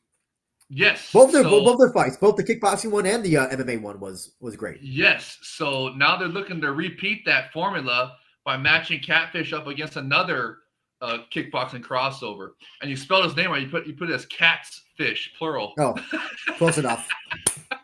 Did you get it this time? Nope, no, I didn't get him. You gotta do the Miyagi technique with some chopsticks to get him. Oh, I do. I wish I had the hashi with me. But so Catfish, recently just I think he lost his last MMA fight. I apologize, I forgot who he faced, but here, let me look it up for you real quick. Oh shoot. Now Komei Day says that Genji's one of the biggest shitters on the roster. You're right, as a kickboxer, but his fight with Taiga was fucking fun. I loved it because it had shitty white belt grappling, which is what I love to see. People don't like to see it, but I love to see that. It was Fukuda. Remember, it was Fukuda. Okay, it was. Yes, against, I just got that. I don't know the on Tapology, the order is all messed up, dude. Oh yeah. Anyways, but so Genji won his MMA debut against Taiga in that really fun matchup. Catfish is shown to be a fun MMA fighter as well. So I don't know, man. What do you think? Is Genji gonna continue is he on an arc to go from boring kickboxer to exciting MMA fighter? Yes. And same with Catfish. I think this is gonna be a banger, and I'm really looking forward to this one. This is one of the dark horse fight of the nights right here, in my opinion. I think it's going to be really fun. I just exactly like you're saying. I love it when they put the kickboxing crossovers together. We've already seen that work with Catfish and Umeno. So I mean, to me, it's just got fireworks written all over it. And we'll see how it plays out. But I'm anticipating this one's going to be an absolute banger. Who do you think? Do you think that Catfish will come out rapping on stage? Maybe, I don't know. We'll see. He usually doesn't. He's got the face. But here's the thing that's going to annoy. I know like that Kobe Day is going to think this is annoying, and I know he's going to hate this. We know that Umeno, we're going to get the Yavai thing like 1,000 times in the VTR. When he makes the, that face. The Umeno face. Remember that they do before. Remember? Yeah, they're gonna play that so much, and it's gonna annoy Kobe Day so much. Anyway, as a pick, listen, I saw Umeno's grappling, and while it was fucking terrible, it was still like actual, like legitimate, like sweeps and grappling. I'm gonna say he takes his fights. I think he's a better. Nice. I think he's a better overall MMA fighter. Nice. Well, you know what? I don't think he's gonna be able because Catfish is not, even though he's not, doesn't have like D1 level wrestling, right? He still showed decent, takedown defense, and so I mean, I think it's going to stay on the feet, and I think Catfish is the better kickboxer, so I think he's going to be able to get it done. The hope is that it stays on the feet, but from the way that Umeno fought with Taiga, I'm going to guess he doesn't want to keep on the feet. And I guess that Catfish has good enough takedown defense to keep it on the feet.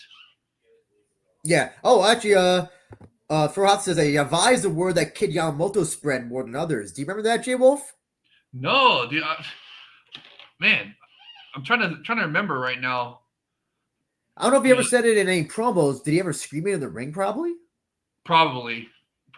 Just, yeah. I mean, but also, my dude, when we're live, the memory does not always work as good. I know, so. It's all good. Yeah, this should be a fun fight. This should really be one of the fights I think a lot of people look forward to. This is a perfect booking. Two former kickboxers fighting in MMA. Yeah, they're not doing Genji Omeno. They're not doing Genji Omeno versus an MMA fighter in a kickboxing match like they did with Full Swing, which was a terrible fight.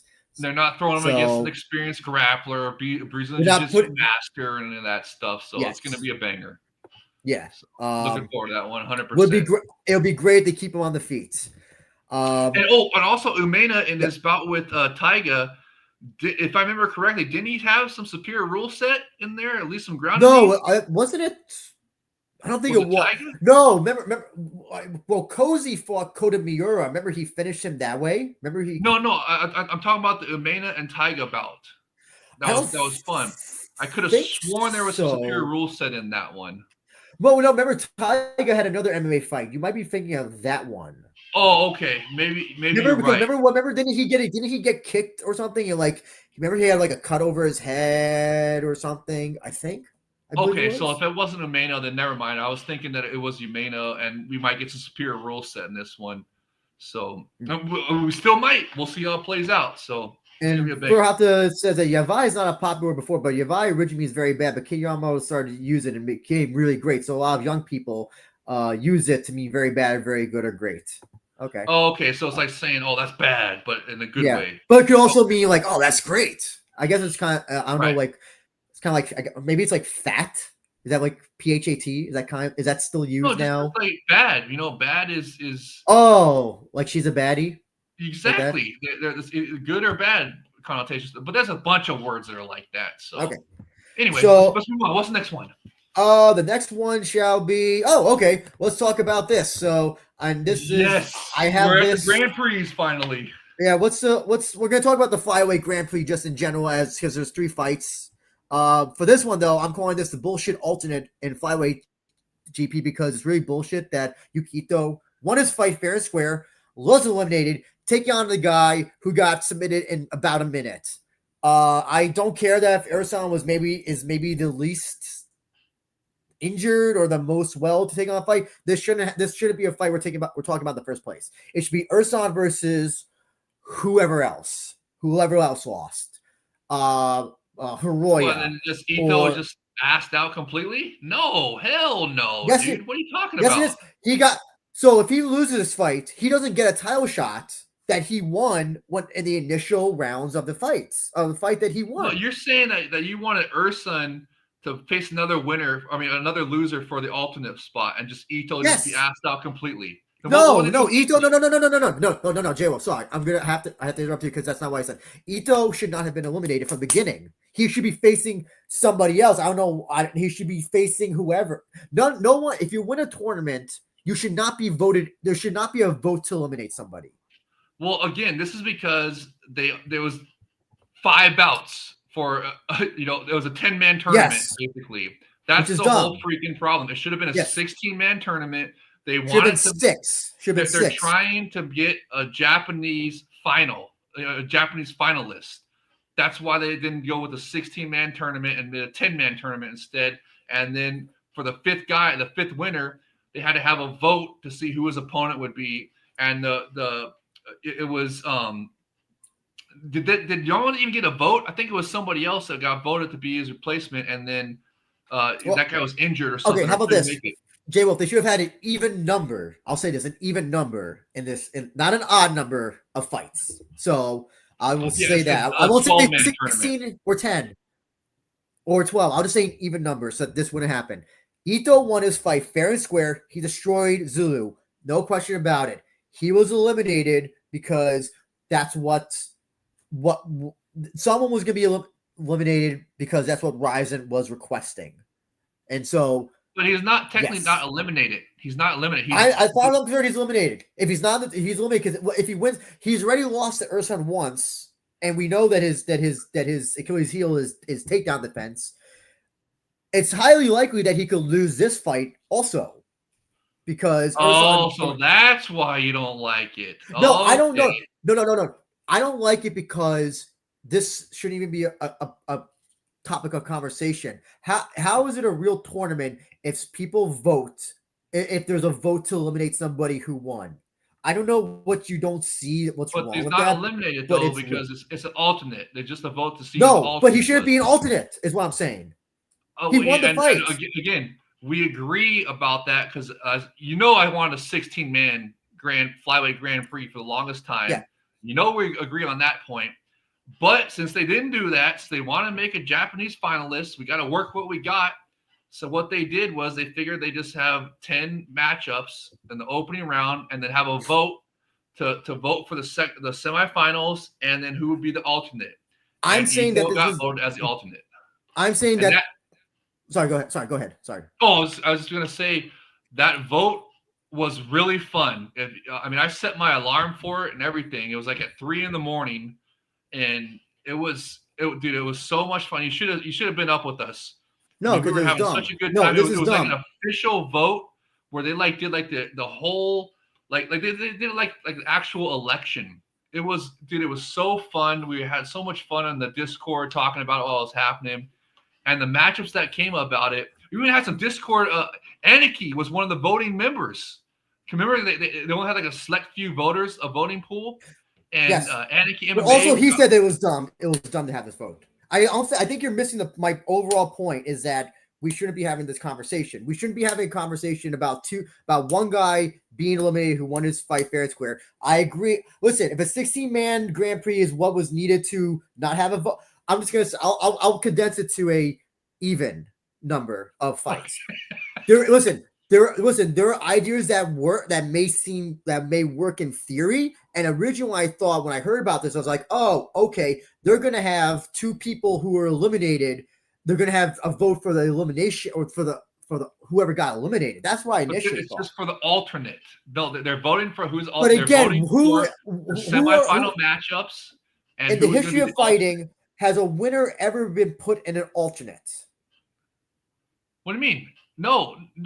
Because there's not 10-man tournaments. It's either 8-man or 16-man or 32-man super mega awesome excellent tournaments. Yes. This was a 10-man tournament because they didn't want to do 16-man because they wanted a Japanese finalist. So they only did a 10-man tournament with this vote idea. And the vote was actually pretty fun. I kind of liked it how we got the vote for the semifinals, but it is be fair to you. Yes, it is bullshit that one of the winners got voted not to be eliminated, but to become the alternate. They should have had you know what they should have done? They should have done, if they were going to do only a 10-man, they should have already had an alternate bout for that 10-man spot, right? And then the winner of that alternate bout would have faced Ito to be the alternate for the semis to go into the final. So, you know, see what I'm saying? So, like you were saying, but you're still saying that Ito should still. Were you saying that Ito should still be? No, I'm saying that Ito should not be his name. We should not be saying Ito versus Ersan for the alternate. Ito won his fight. He should be in the tournament. There should be no. That should not be. This should not be a topic of discussion. So because. But there was also there was also 4 other winners because it was a 10-man. I mean, it was an 8-man tournament, but it was a 10-man tournament. That's what's screwing it up. Is that it was a 10-man tournament. So they should have already for that 10-man tournament. They should have had another bout to make it, an 11-man or an 11-man or 12-man tournament. Excuse me, 12-man tournament. Had one of the bouts be an alternate for the 10-man, and then whoever got voted as the alternate would then face the winner of that alternate bout to be the alternate. But what you're saying is that you don't like it because you want the winner to move on to the next round of the tournament, which was not possible in this one because it was a 10-man tournament instead of a 16-man tournament. So somebody always had to be or eight. Exactly. They should just designate one of them as an alternate to begin with. But that's what they were trying to do with the 10-man tournament. Is they're trying to have it instead of deciding What is the logic? What is the logic behind saying, okay, you won your fight? Now you're eliminated because of a vote, and now you are potentially not eliminated though. As far as I'm concerned, he is. As far as I'm concerned, he shouldn't be an alternate. He won his fight. He shouldn't be fighting for an alternate position. But there's 2 other winners. I mean, there's 4 other winners of the fight. So that was their way around doing a 16-man and keeping only 8, and not designating one of the bouts as an alternate right away and for the round of 8. You see what I'm saying? Jay Wolf, and I'm gonna sorry to bring up PFL on this. If PFL did this, if PFL had a vote for who got the face, I would bash the shit out of them. Yes. I would not. But this is different. This and is in fairness, your rule set. Yes, and I'm gonna listen. Rizin does 9 out of 10 things right. This is one of the listen. And I know the heavyweight GPs gets a lot of shit. At least the heavyweight GP doesn't have this nonsense, this voting nonsense. At least everybody who wins moves on. Whatever. This is nonsense. And I'm going to say only the part about Ito being voted as the alternate. The voting itself was fun. No, I don't care about I don't care if it was fun because someone who won should move on. If a winner is eliminated from a tournament, then it's a fake tournament. Then they need to have again. No, it's not a fake tournament. Yes, it is. Yes, it is. No, yes, it's a real tournament. They just needed to have. They should have just stopped with this trying to force a Japanese finalist and gone with a 16-man Grand Prix. Thank you. Everything would have been fine. Jay, just bleed fan. Jay Wolf doing his best to turn this crooked nonsense into. I wouldn't go as far as say crooked, but yeah, I'm just saying that it listen it's bullshit because you win, you move on. That's how it should be. Now you win. Oh wait, you vote and then whatever. So because you know the conditions of the fight between Ito. Technically, he's still moved on. He's not okay. out of the tournament. No. So here's what happens. Ito and Ersan have their fight. Whoever wins that gets a guarantee. They either, if one of the guys, if whoever gets injured, in the semifinals, they'll replace them. But also, apparently, whoever wins between Ito and Ersan gets a guaranteed title shot down the line. That's what is supposedly going to happen. Now, here's the thing: if Ito, really? No. But here's the thing: if Ito wins, if Ito loses. A guy who won just got demoted and then got double demoted. In my opinion, unfairly. Well, to me, it's like if Ito loses, I'd be fine if Ersan versus Hiroya. I'd be fine with Hiroya privilege in this case because they both lost. And also, by the way, why is it Ersan? He lost in like less than a minute. Like, what because Hiroya was, I guess, injured or something. No, he's not injured. He's training in Utah right now with Billy Bigelow. Oh, well, then I don't know why I didn't do I mean, the only thing I can see is because, like you said, Yamamoto beat Ito before, so the rematch angle is there.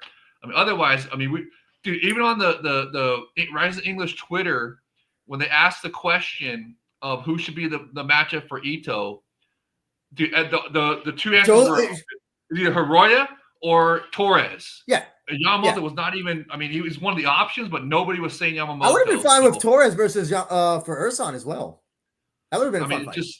I don't know. They were saying that Hiroya was like either Hiroya or Torres or somebody couldn't do, for whatever reason was they said it had to be Yamamoto, and I guess because of the rematch angle. Well, also if I guess he only lasted a minute, so I guess technically he'd be the least banged up within like 2 months. I guess Hiroya did go through 3 rounds with Matoya. So did Oji Kubo did too, right? What does it matter? But he won. He won though. He won. Yeah. So what? It doesn't matter. If the other fighters that they also went through 3 rounds. Yeah. I mean, by the way, we'll get to the fights. We'll talk about the fights in general. But Bengal Tiger, I'll let him finish this off. This is where the focus on entertainment Japanese MMA is a downside, and I wholeheartedly agree. Because how would you convince J-Wolf? How would you convince somebody who's never watched Rizin? And you told them about this, and they're like, "Oh," and they ask you, "Wait, so someone who won was voted to be eliminated? How do you explain that to them?" You keep saying that he was not eliminated; he's voted to be the alternate. They picked between 5 winners, the semifinals, and 1 alternate. So he was not eliminated. He's still in the tournament. I can tell. No. So then, what about if he loses? Then he's eliminated. Yes. So then, what was the point of him winning his opening round fight anyway? To get a chance to be voted as the semifinalist, and he did not. So he got voted as the alternate. He's an alternate now. He's in the alternate spot. That was what he got for winning his quarterfinal. Was he got his opportunity, guaranteed opportunity to fight for the alternate spot. I would be fine to show up, but the problem is that you would not be fine if this happened in PFL or any other organization, probably, right? You would not be fine with that. That's the thing. No, yeah, so it's not fair. It's not fair to give Rizin a pass. They get a pass when you know if you should be instead of this vote. It doesn't matter. You should be giving them shit for not having this be a one-night Grand Prix final, the traditional Pride style, where they have the semis and finals in the same night. Well, because we know why they don't. We know why they don't. We know why they don't do that anymore. And Furuhata has explained that before. Don't say that. And it makes sense. Don't you ever say that. Don't ever say that. I don't book the fucking shit, J Wolf. Take that for Barra and Shingo. Take that for Barra with Rose-san and Shingo-san. By the way, and Hafid, tell them to check. I don't give a shit.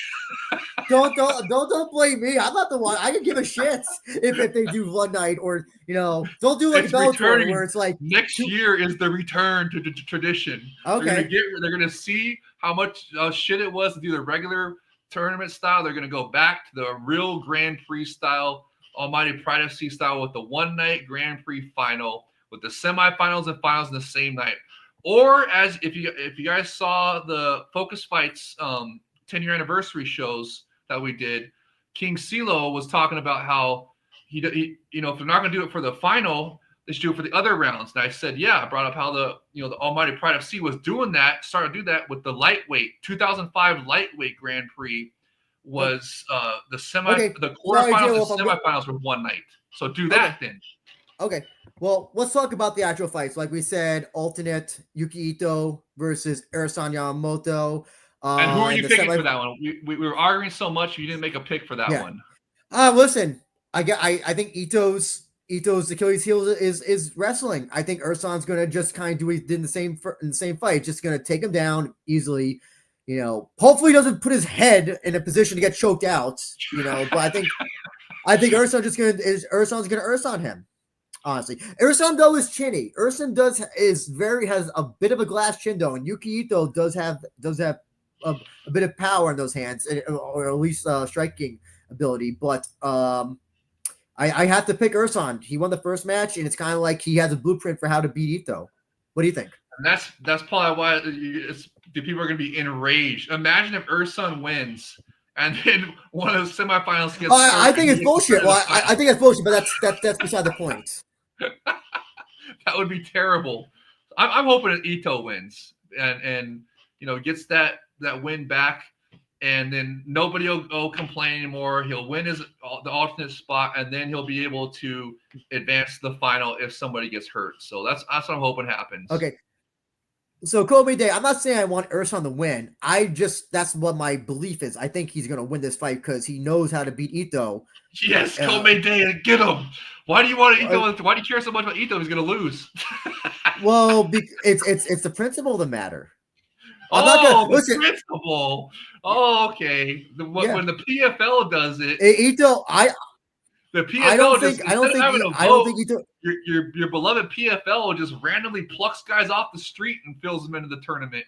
That's okay though, but when we have a vote for it, it's all. Well, they do that for injured people. They do that for injured people or people who have visa issues. In the case of Ito, I was there for when Urson beat Ito, and I picked Ito to win the first fight, and then I saw Urson just take him down willy nilly for about for 3 rounds.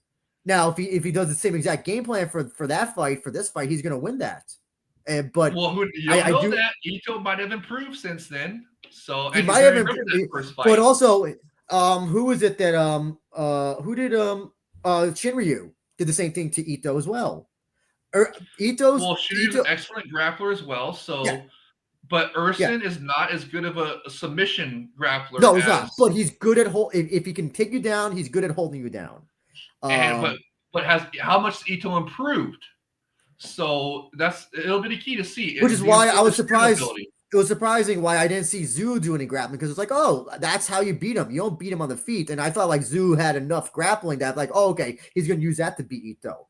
But I haven't seen Ito face a pure grappler like that since Shinryu. The 2 grapplers he fought recently, Urson, Shinryu.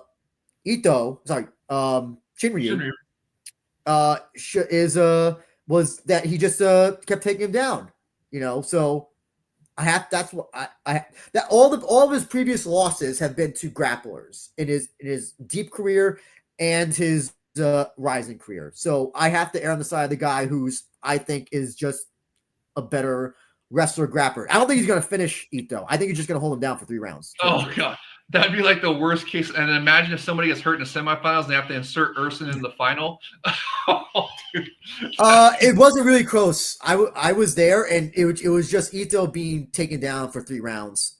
It was like that for 3 rounds. That was also Urson's comeback fight. Remember, Urson hadn't fought for like 3 or 4 years, and I thought that I thought Ito was going to steamroll him, and then no, completely caught by surprise. So yes, let's talk about the other 2 matches. Let's start with Yuki Mitoya versus Shinryu. First time matchup, surprisingly. You kind of figured these 2 would have crossed paths at some point, but no, they haven't. What do you think about these 2? The old man grappler versus new boy grappler, I guess. Isn't Mitoya dropping down in weight for this tournament? Yes, and he looked fantastic. That's why they haven't fought before. Yeah, but even then, like you figured that, like maybe they would catch weight or something in deep or something. I'm just surprised that these 2 never crossed paths. Oh, okay. Well, I think it's because they're different weight classes, but whatever. I love this matchup. I was really happy with that's another thing about the vote that was really cool. Besides it being really fun and like official, like election feeling to it, it was like the matchups that they made was really good. I think it's a great matchup. Mitoya, great veteran, Shinryu, the young gun. We can't call him a prospect now, but he's a good fighter, good young gun fighter, up and comer, like that's got title aspirations. And I like this matchup, bro. Both of them know how to grapple, and it's really, really good matchup. And so it's gonna give us a great final, basically. And No matter what, we're getting. There's sorry to interrupt. There's a 75% chance we will get a grappler in the final. So because okay. Ali Beck, I'm not considered. Sorry. That's okay. Sorry. I mean, I'm just saying that. I'm just saying that. Like there's a 75% chance out of these four that we're going to get. Okay. Yeah. Yeah. Well, I mean, they're good grapplers, exciting grapplers. Shinryu's, I mean, like I said, he's a great young gun that's got good title aspirations. I think this is pretty much his. He's like, I don't know if I want to call him the dark horse or one of the favorites of the tournament. I'm really happy with the semifinal matchups, and this is a really good matchup right here. I'm really looking. Who do you think wins? It's really tough to pick. I mean, I want to go with the veteran, gritty veteran Matoya, but I just can't. It's hard to pick against the young gun Shinryu. I mean, the guy only loses the top competition, right? Like Horiguchi, and so it's like, I mean, he also lost to Ogi Kubo. He lost to Ogi Kubo in that match. They had that grudge match. Another top guy, which I'm guessing they want. I'm surprised that the semifinal. I would think that the semifinals they would want Shinryu to match up with Oji Kubo, do that rematch. But I like it better the way the fans, the panel, or whatever you want to call it, the voting people voted for this matchup. I just like it because to me these two semifinals could be finals matchups, really. So it's like we're getting two finals matchups leading to like a super final. So, I mean, I love it. And if I had to pick one, man, gosh, I want to pick the gritty veteran Matoya, but, dropping down in weight, look good. The weight cut didn't affect him last time, but, man, Shinryu, he's looked great recently, and he's young, good fighter. I mean, also, don't forget he lost to Torres. I forgot that Shinryu lost to Torres as well. Yeah. Remember it was that close fight? Yeah. There was a close fight. But what I can ascertain from Shinryu is that he tends to lose against fighters who have more. He usually tends to lose against fighters who have more experience in MMA, like a Horiguchi, like an Ogi Kubo. So that would mean you pick Matoya right here. I have to go with Matoya. Yeah, Matoya again, and also he's beaten younger guys as well, like Akimoto. Remember, he derailed briefly the Akimoto hype train. Matoya has looked. He's looked good in recent. There was a time where he was kind of going. Remember, he had the close fight with I was about to say Naoki Inoue. You could have made an argument that maybe he yeah. So I think he has. I think he still has a lot left in tank, and I think he's going to have the overall MMA advantage. I think he's going to have the striking advantage, which is not a lot because Shinryu is not a good striker. But I think he's going to have the better grappling. I think he's going to have the better universal knowledge of MMA grappling. I see Shinryu, he kind of fights more when his grappling is more almost like jiu-jitsu based, like he's fighting a jiu-jitsu tournament or a jiu-jitsu match, which is fine for some people, but I don't think that works against somebody like Matoya. That's my personal opinion.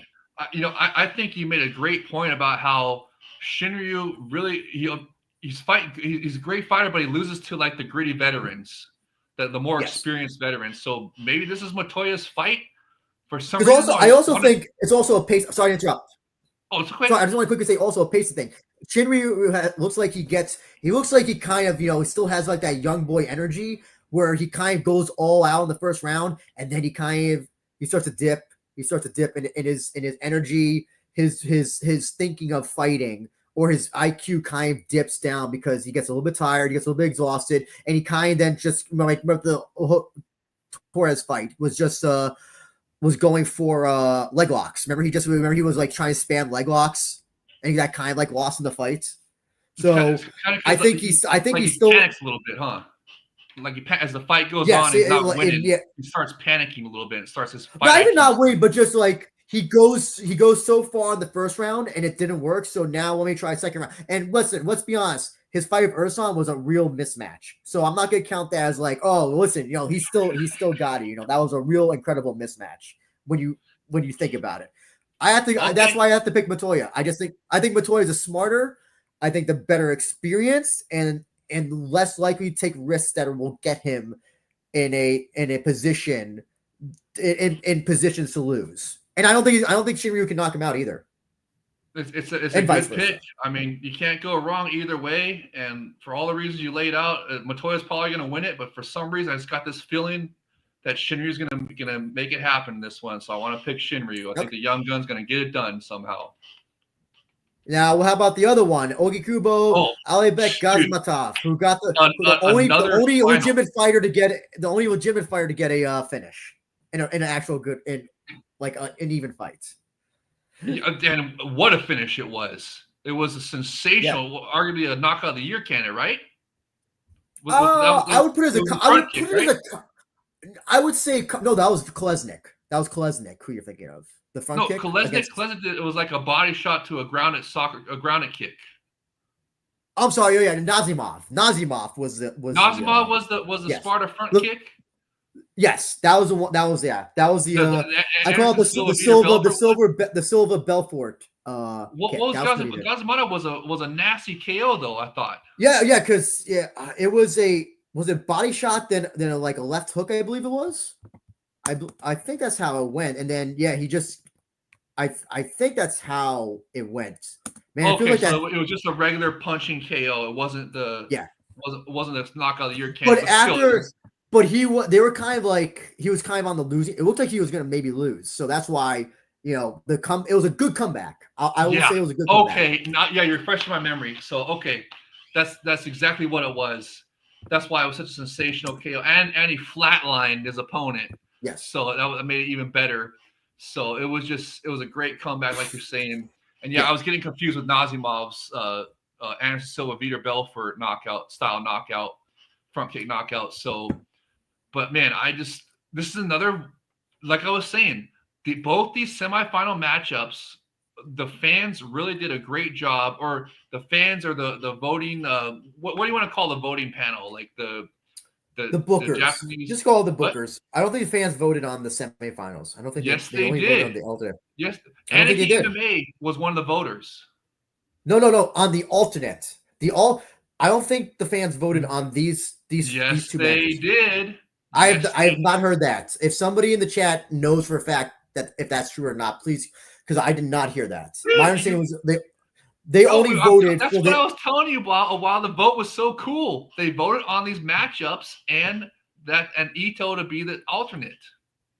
No, the vote was for Ito to be. It was for one of the winners to be eliminated, and then they decide the matches from there. No, trust me, they were voting on the matchups. You have a tendency to misremember things, J Wolf. So I'm going to wait for somebody in the chat to clarify if that's what happened. Chat, come on, back me up on this. Those that were watching the vote, they had all the different matchups, and Oji Kubo and Gazimatov, and then here the Matoya and Shinryu got the most votes of the matchup possibilities, and then that made Ito become the alternate. But anyways. Kobe says that he thinks they vote on the matchups. They did. Trust me. I remember this because it was so much fun. If you're here, Hata-san, if you're here, can you clarify? I'm only going to trust him. Trust me, they did.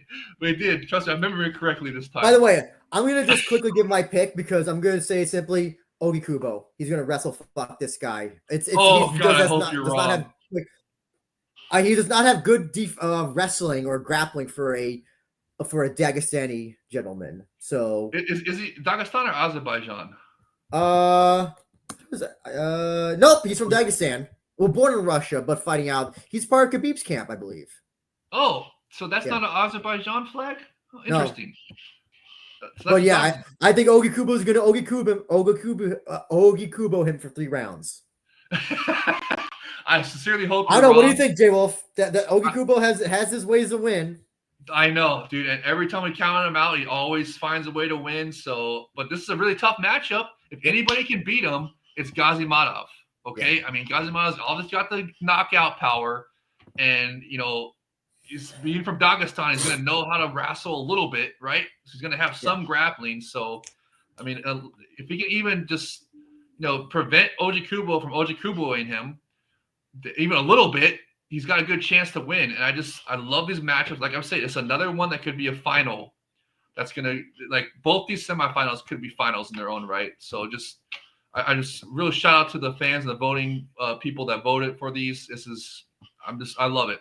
Only way it could be better is if it was a one-night tournament final, like it should be. But still, it is what it is, and it's fantastic still. And I'm really looking forward to it.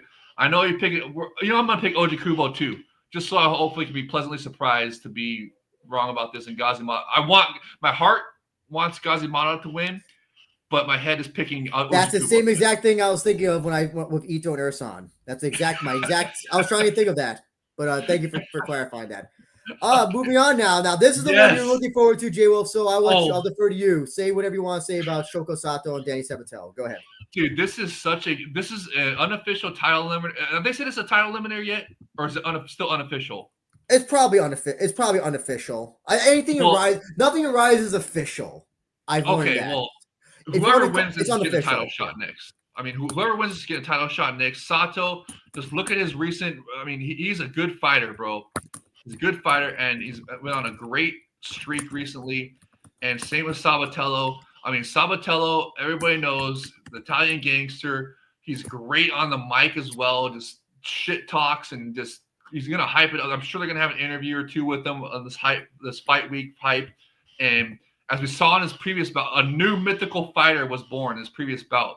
King K1 striking Sabatello has arrived. I mean, just so we all thought he was gonna, just take him down and grind him out. But no, a striking Sabatello showed up, got the win, and it just looked sensational doing it. And, this is, even though it's unofficial, whoever wins this is getting the title shot next. It cannot be denied, and I'm so looking forward to this one. I love my American fighters. Always root for American fighters. I'm hoping if Sabatello doesn't do the new mythical striking Sabatello, and he goes back to the wrestler grappling Sabatello, I want to see some ground and knees. I want to see some superior rule set from him. If you're going to take him down and wrestle, throw some ground and knees, okay? That's all I want. Just throw some freaking ground and knees. I want to see some superior rule set out of him. And Sato, I mean, dude, his recent, he's been beating tough guys. But, gosh, I can't remember off the top of my head right now. I just looked it up before I was coming on here. But, yes, there it is. Former champion, Ushiku, and then Soo Chul Kim were his two most recent wins. So the guy is a good fighter, and just, man, this is such a great matchup. And who was that you just had a comment there that said War Sabatello? Oh, that was Just Bleed Fan. Sorry, that was Just Bleed Fan, yeah. Just Bleed Fan, nice. Yes, what's up, Just Bleed Fan? Sabatello, 100% War Sabatello, American fighter. Just, man, I hope he pulls it off. And if he does, we're not saying he's got to do the new mythical fighter striking Sabatello every single time now, but he's going to go back to grappling. He must do superior rule set ground and knees. And if he does that, gets another finish, you can't deny the title shot. So I'll quickly say this. Sato is a crafty veteran. He gets wins against guys who I never expect that, he's not an exciting fighter. Even his father has said he's not an exciting fighter. So it's here's the thing. Danny Sabatel beat a mid fighter in Ota. I'll give him that. He dominated him, but Sato's a hell of a better fighter than Ota. He even beat Ota as well. And I just, until I see, unless Danny Sabatel wins this fight in a decidedly dominating fashion, I still can't be convinced with just one singular win over Ota. I'm gonna have to pick Sato just because I know what he has done to win fights like this, like beating like Sochul Kim, Ota as well, Ushiku, like you said. I have to pick Sato based on just veteran savviness. All right, it's not a bad pick, but I'll just counter you with saying Sato does not have, even with his veteran savviness, he does not have the grappling to hang with Sabatello. Gotcha. So anyway, nothing else is happening after this, so we're gonna move on. No. What happened? No. What was that? No, I didn't see anything. This is one of the. All I see is the top fights. No. It's got J-Wolf, you're gonna have. Is it J-Wolf? I'm gonna tell you this right now, though. We're at 2 hours. You have 5 minutes. We're gonna give 5 minutes to this. First of all, you messed up the banner. This is not a semi-final. This is the final of the heavyweight Grand Prix. Oh, that's how much I care about it. I didn't even know it was. Okay. The only reason you guys are dumping on this because it's the trendy thing now to dump on heavyweight. But Well, this has J been- Wolf, Rizin came out with a video today where they made fun of how bad this tournament has been. And I'll even tell you this: I'm not one of the low people on this. On the trend of everybody. I I don't think this tournament is as bad as people make it out to be. I think it is not It's panned not. out. No, but it is. It is not one of the best things Rizin has put out. But it's been an experiment that has failed, in my opinion, and I don't think that they should devote another heavyweight tournament. They should do featherweight or lightweight. Disagree 100%. Okay, well, go ahead. The first couple Grand Prix they did, light heavyweight and Jay-Wolf, open weight. We don't have time for a history lesson, unfortunately. I want you to. Well, they were cool. Okay, they were cool. That was different era, though. That was different era, though. There were better fighters back then. Soldatkin is a UFC level fighter, Dana White Contender Series legend.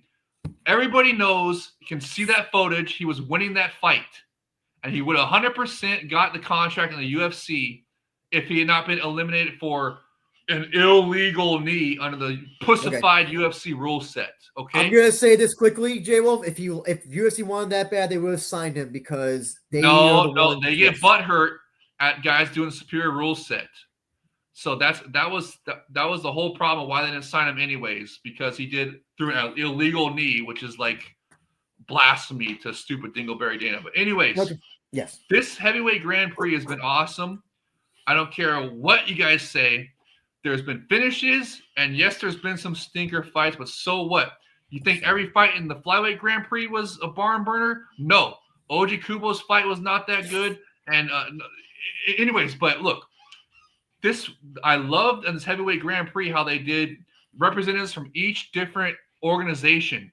They had a guy from Bellator, PFL, Bellator. Merrick right here, KSW. He's still going to be representing KSW in this bout. Matter of fact, our friend Daniel Zubicki from Poland let us know that he has actually gone up in the Polish KSW's rankings, is now the number 3 ranked heavyweight in Poland in KSW. And this is going to count towards his KSW. Rick, are you timing me? I am timing you. Put that on the screen. Okay, look. I don't know how to get up on the screen. Just take my word for it. I'm honest. I'm always honest. You know. Okay, sure. But anyways, look. This is... Dude, I'm so excited for this one. And they made an own poster for this bout with Ryan Bader, because the winner of this bout is facing Ryan Bader on New Year's Eve. And as we just saw today, Ryan Bader has the third most lines in the Smashing Machine that was just revealed today, and they were raving about his performance. What if he gets an Oscar nomination for a supporting actor or something? Well, he's going to have some incredible hype from the Smashing Machine. I know he's going to hype his fight at New Year's Eve. He's got to. They've got to, and it's hopefully going to be a bit of Soldatkin. But either way, if Merrick wins, we get a KSW collaboration event on New Year's Eve, hopefully. If Soldatkin wins, we get a guaranteed UFC level matchup for the inaugural heavyweight title in Rizin. It's just, and you know what? If this is even remotely exciting, you guys are going to have to eat the biggest, blackest crow ever, especially if there's a sensational finish. If this is a superior rule set finish, you will never hear the end of it from me. Man, I can't wait. I hope it proves everybody wrong. It's going to be so freaking awesome. So who do you want to win? Who do you want to win? Who do you want to win? Oh, I want Soldatkin to win. Either way, it's a win-win. Like I said, if Merrick wins, KSW collaboration is on the table. Soldatkin wins, UFC level inaugural heavyweight title fight. I mean, it's just. I want Samociuk to win because I want the worst final, or I guess technically it's fine. I want the worst heavyweight match possibly ever in Rizin history to happen on New Year's Eve. Actually, it wouldn't be the worst. It wouldn't be worse. The Bull Purev Shibisai fight, which I was there live for, is undoubtedly the worst. But I want the worst. You know, remember how when Diane Comer said to give me the easiest fight, give me Ryan Bader? I want the worst fight. Samociuk versus Bader. And even listen, who knows? Bader may not even appear. That's what is planned, but let's see. I won't believe anything until it happens. By the way, Kobe Day says Ryan Bader game booked due to Smash Machine is some of the funniest cope in Rizin history. He's only being booked because of a silly movie where the Rock plays Mark Kerr. and then That's he not plays more why calm. he's being booked. That's Yes, just it a is. bonus. It is 100%. It's just it's You guys 100%. are crazy. He's still ranked on Fight Matrix. He was just utilized by the PFL to put over their heavyweight challenger to Ngannou. That was 2 years ago. I think So that maybe what? 3 years ago. Yeah, that was 2 years ago. Whatever. He hasn't. Anyway, He we're had to sit out his contract for PFL because they had the weird ass year-long plus matching rights clause that Dummy Don does. So that's why he was sitting out for so long. Let's talk about the actual most important fights. Two of the most important fights in this card. Shaydullaev defending against Kolesnik, the featherweight championship. We're gonna bundle them up because they're both awesome. And Satoshi. No, do one at a time. Come on, they're both. We don't have time, J Wolf. You had to talk about the heavyweight Grand Prix. So come on, dude. You spent too much time on the prelims. That's what it is. It's your fault. We talked like 5 minutes on the prelims. We talked less than we did than the heavyweight. No, we didn't. And then Satoshi Souza versus Horie, lightweight championship. We'll talk about the heavyweight when the fight happens. Don't worry, you'll be back on. I promise. Anyway, are we doing a review show? Yes, of course. Of course. Do I get to do a review show too? Of course, yes, of course. Oh, all right, cool. But okay, Shaydullaev versus Kolesnik. Your thoughts? Dude, I love this fight. As you know, I've ever since Kolesnik scored that superior rule set finish, I was calling for either him or I think it was Nazimov to get the next title shot. And I'm so happy they picked Kolesnik. I mean, this guy has been tearing it up remember, he was a lightweight before and then dropped down to featherweight. And look fantastic. Like the weight cut didn't drain him too much or nothing. Looked great. So, and as we know, Shaydullaev is just the absolute killer. So I'm so happy with this matchup. To me, this is a real, everybody writing Kolesnik off like he's just going to get steamrolled is not, they haven't been paying attention. Kolesnik is a good fighter. This is a great matchup. And if Shaydullaev is underestimating him, he's going to lose. That's how good Kolesnik is, okay? And I'm really happy that they rewarded Kolesnik scoring a superior rule set finish with a title shot. That sends a great message to the rest of the fighters. If you know the assignment and you score a sensational superior rule set finish, you're going to get rewarded with a title shot. I love the message that sends. Sorry, go ahead. I thought you had what were you going to say about that? No, I'm just going to say, so you all listen, because I'm picking Shaydullaev. I have yet to see any weakness of Shaydullaev. Kolesnik has more fights, and he's like, for example, he's lost to Nate Landauer back in M1 Global, and he's had a few fights many moons ago. Yes, but he's also had some fights with where like he's lost and he's shown weaknesses. I've yet to see any weaknesses in Shaydullaev at this point. I know that some people like to say, "Oh, he doesn't defend himself," but maybe this is the one fight he's got to learn how to like actually learn to having to defend himself and striking. He's going to have to, like, no question. But I just don't see. I think Shaydullaev is going to add another. This is another finish on his record? I don't see this. I see this going maybe the third round. I think Shaydullaev is going to submit. I think Shaydullaev is going to submit Kolesnik. He's going to have to because he's not just going to steamroll this guy. Kolesnik is not just going to be steamrolled. If Shaydullaev is able to steamroll a fighter like Kolesnik, then it's true. He's the best fighter outside the UFC in all promotions. He's that good. This guy's incredible. I mean, how many fights does he have left, right, on his contract? Only got like 2 or 3, right? I think so. Yes. I don't know if this is the second and then one more, or the third and then 2 more. I don't know how that worked out. I hope it's the third and then 2 more. And I hope there's a champion clause as well.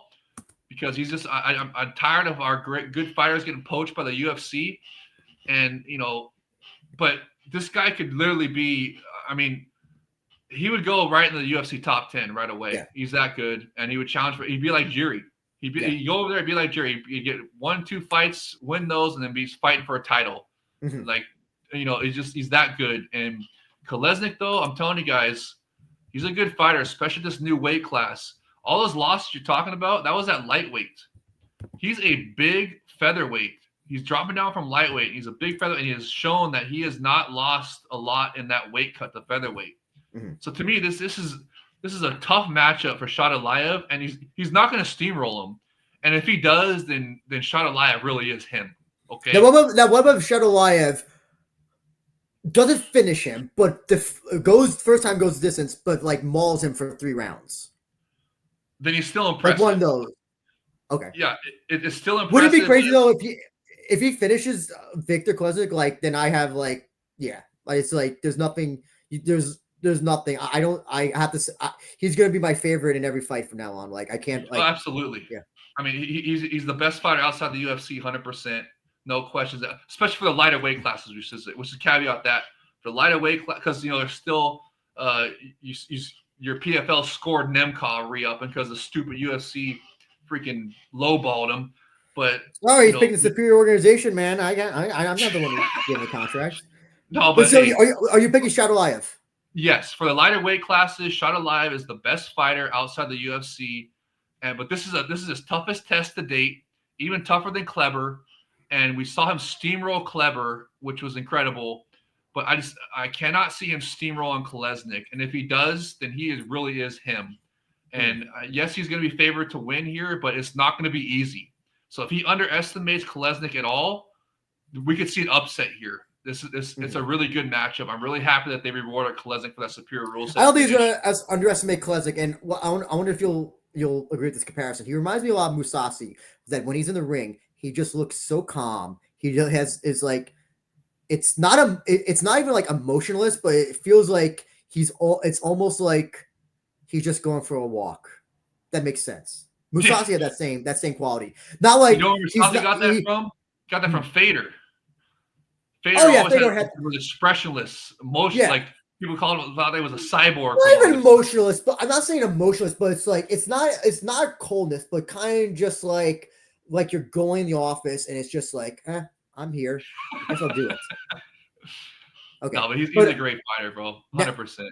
Main event, which was not supposed to be a title fight, but then Satoshi and Horie during the press conference were like, hey, can we make the title fight? Barra said, okay, sure. Now title fight. Satoshi taking on Horie. I'll just say quickly, I think Satoshi's going to win by submission in the first round because Satoshi's just been so dominant. I can't like Shaydullaev. I can't pick against him at this point. Yeah.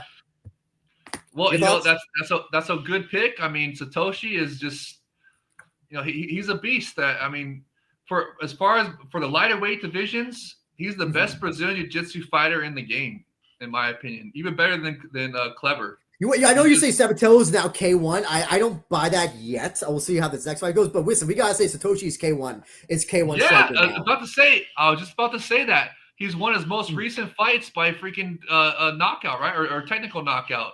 So it's he knocked the guy out. He knocked the guy down, then took his back and submitted him. Basically, yeah. And the one before that, was a superior rule set finish with a grounded kick knockout. Remember? Well, the Gustavo fight. The Gustavo fight was before that, I believe. Yeah, the Gustavo fight was before that. Then that was that one you're talking about. Yeah. Yes. So that, I mean, he's shown that he's got striking in his bag now too. He's a dangerous fighter, bro. I like Satoshi a lot. He's a great ambassador for lightweight divisions, and he's all about rising. So, but look, Horie's a good fighter too. Look at his recent resume. I go back to Horie beating Spike Carlisle. Super impressive. We all thought Horie was going to lose that one, and he gutted it out, man, and got that W. So, and Spike knows what he's doing too, but he's not the same. Like I was saying, Satoshi-san is probably the most elite Brazilian Jiu-Jitsu fighter for the lighter division. So unless Horie can keep it on the feet, which even there, like you're saying, Satoshi got striking now too. So I mean, but that's the other thing.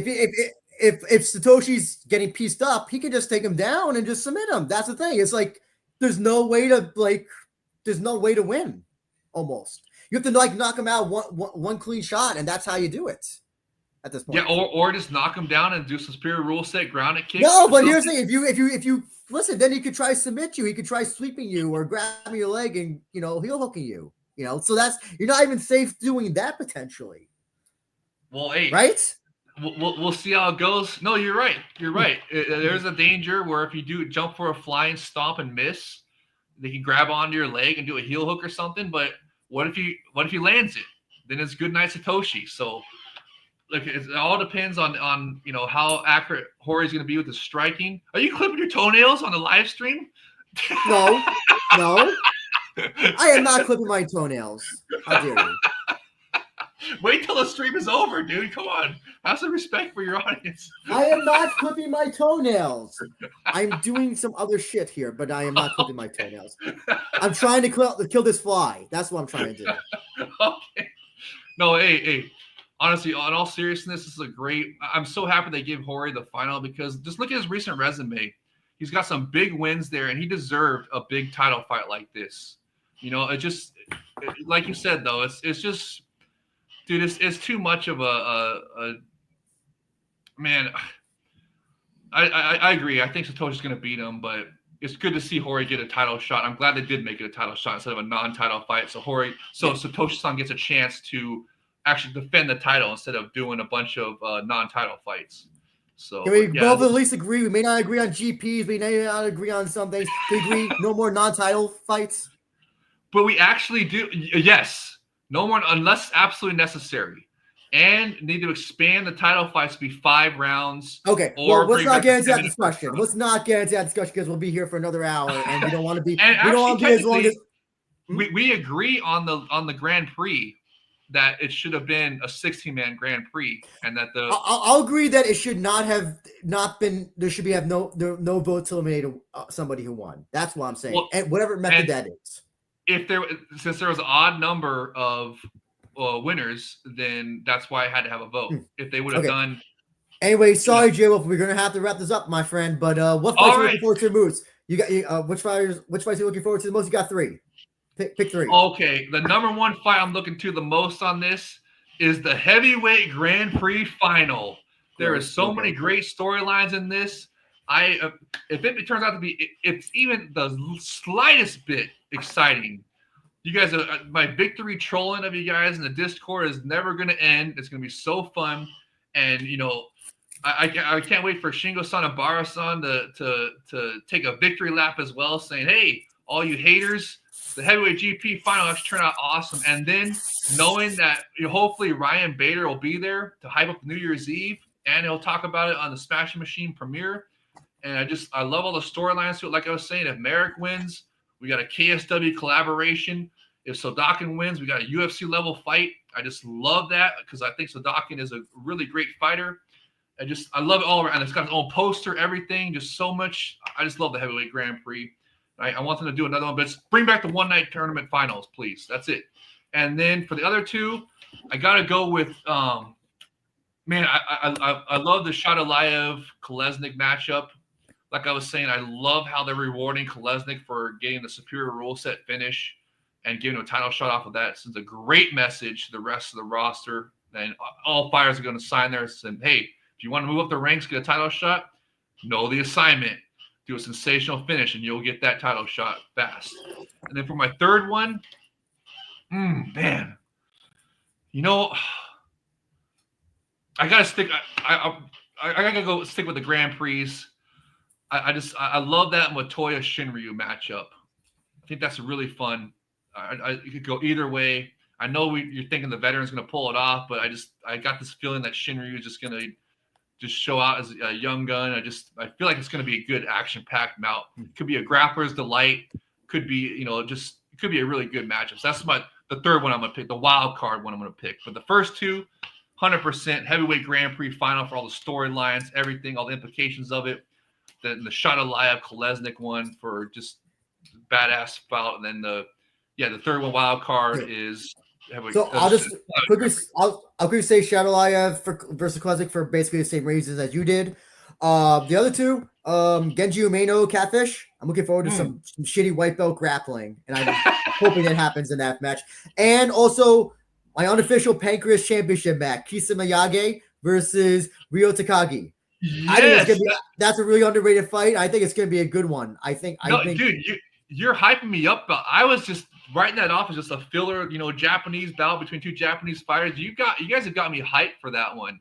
You and Chris? What's his name? Chris Cushman. Yeah, Chris Cushman. That's right. Yeah. The commenter. I want to give a shout out to our commenters. You guys got me hyped for that one. I was just writing that off as like a filler bout, But hearing you guys talk about it, how's an unofficial Pancrase featherweight title fight, man, you guys, dude, I'm hyped, man. That's another one I'm hyped for now. So that's a good pick. The last question that we have from Bengal Tiger, UFC related, but who you got, Tyra or Moreno? Brandon Moreno. When are they facing each other, by the way? Is that fight coming up next month, I believe? Or is that this month? Dude, why are we answering a UFC question? Because it's Tyra's JMMA, so I got no problem answering it. So all right, fine. I'm gonna pick Moreno. So it gives. It's not even on Tapology. So this must have been just announced, maybe. Oh, okay. Yeah, I'll pick Moreno to jinx him, so Tyra wins.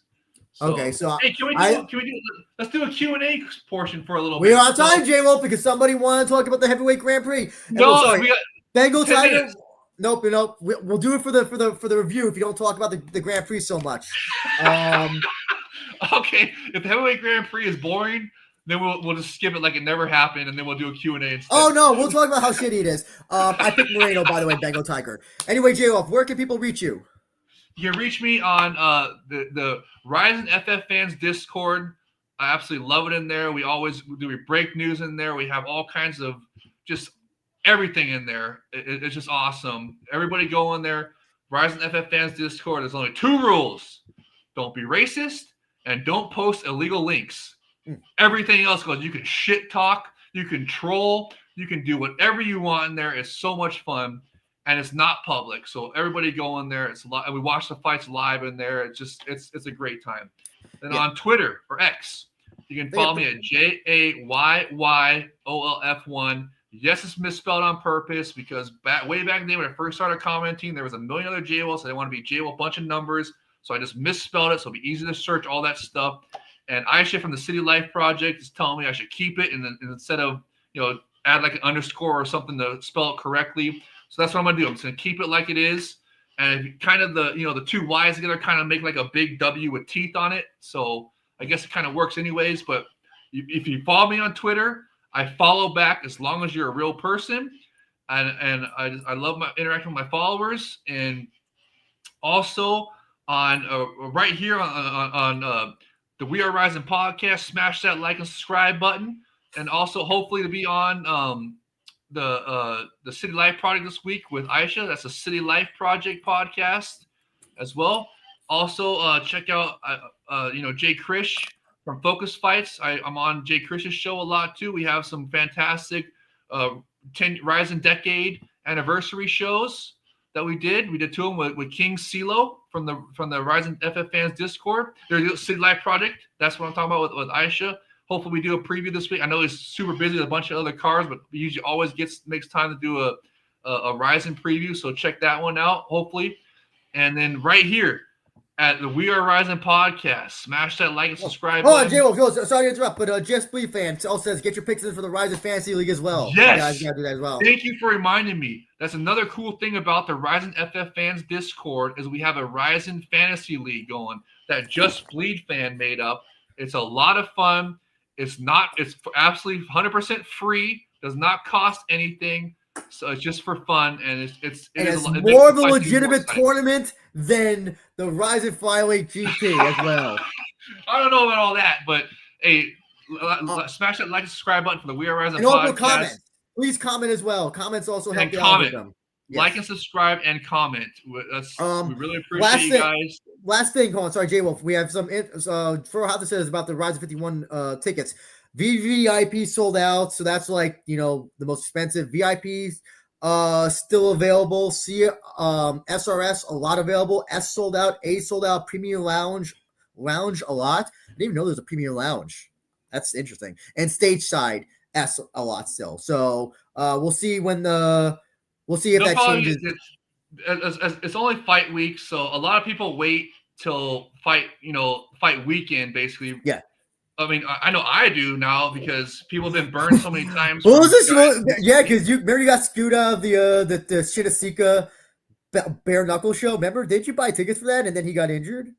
Not only that, bro. We were planning. Remember GFL? Oh yes. That was supposed to be in LA. Bro. And we were planning a big old meetup for that, and it just totally got the rug pulled out from under us. That was the biggest bummer of them all, dude. That was. Man, because we were gonna have a Discord meetup and everything, so that was just. Yeah. Oh, but anyways, I'm sure that the premium is like you get a box seat and like buffet thing. They have the same thing here. You know what that is? That's kind of like what they sometimes have like in the upper decks. You know, yeah, okay. Yeah. Sorry, J-Wolf, I'm gonna have to speed run through this. I'm just gonna quickly get through this. Check out the show this Saturday. And on Rizin.tv. Yep, Rizin.tv. And remember to follow the podcast at We Are Rizin Pod. Please subscribe as well, as J-Wolf said. And also as well, have to do it because I have to pay some bills. What is it, J-Wolf? EatShroomBar.com.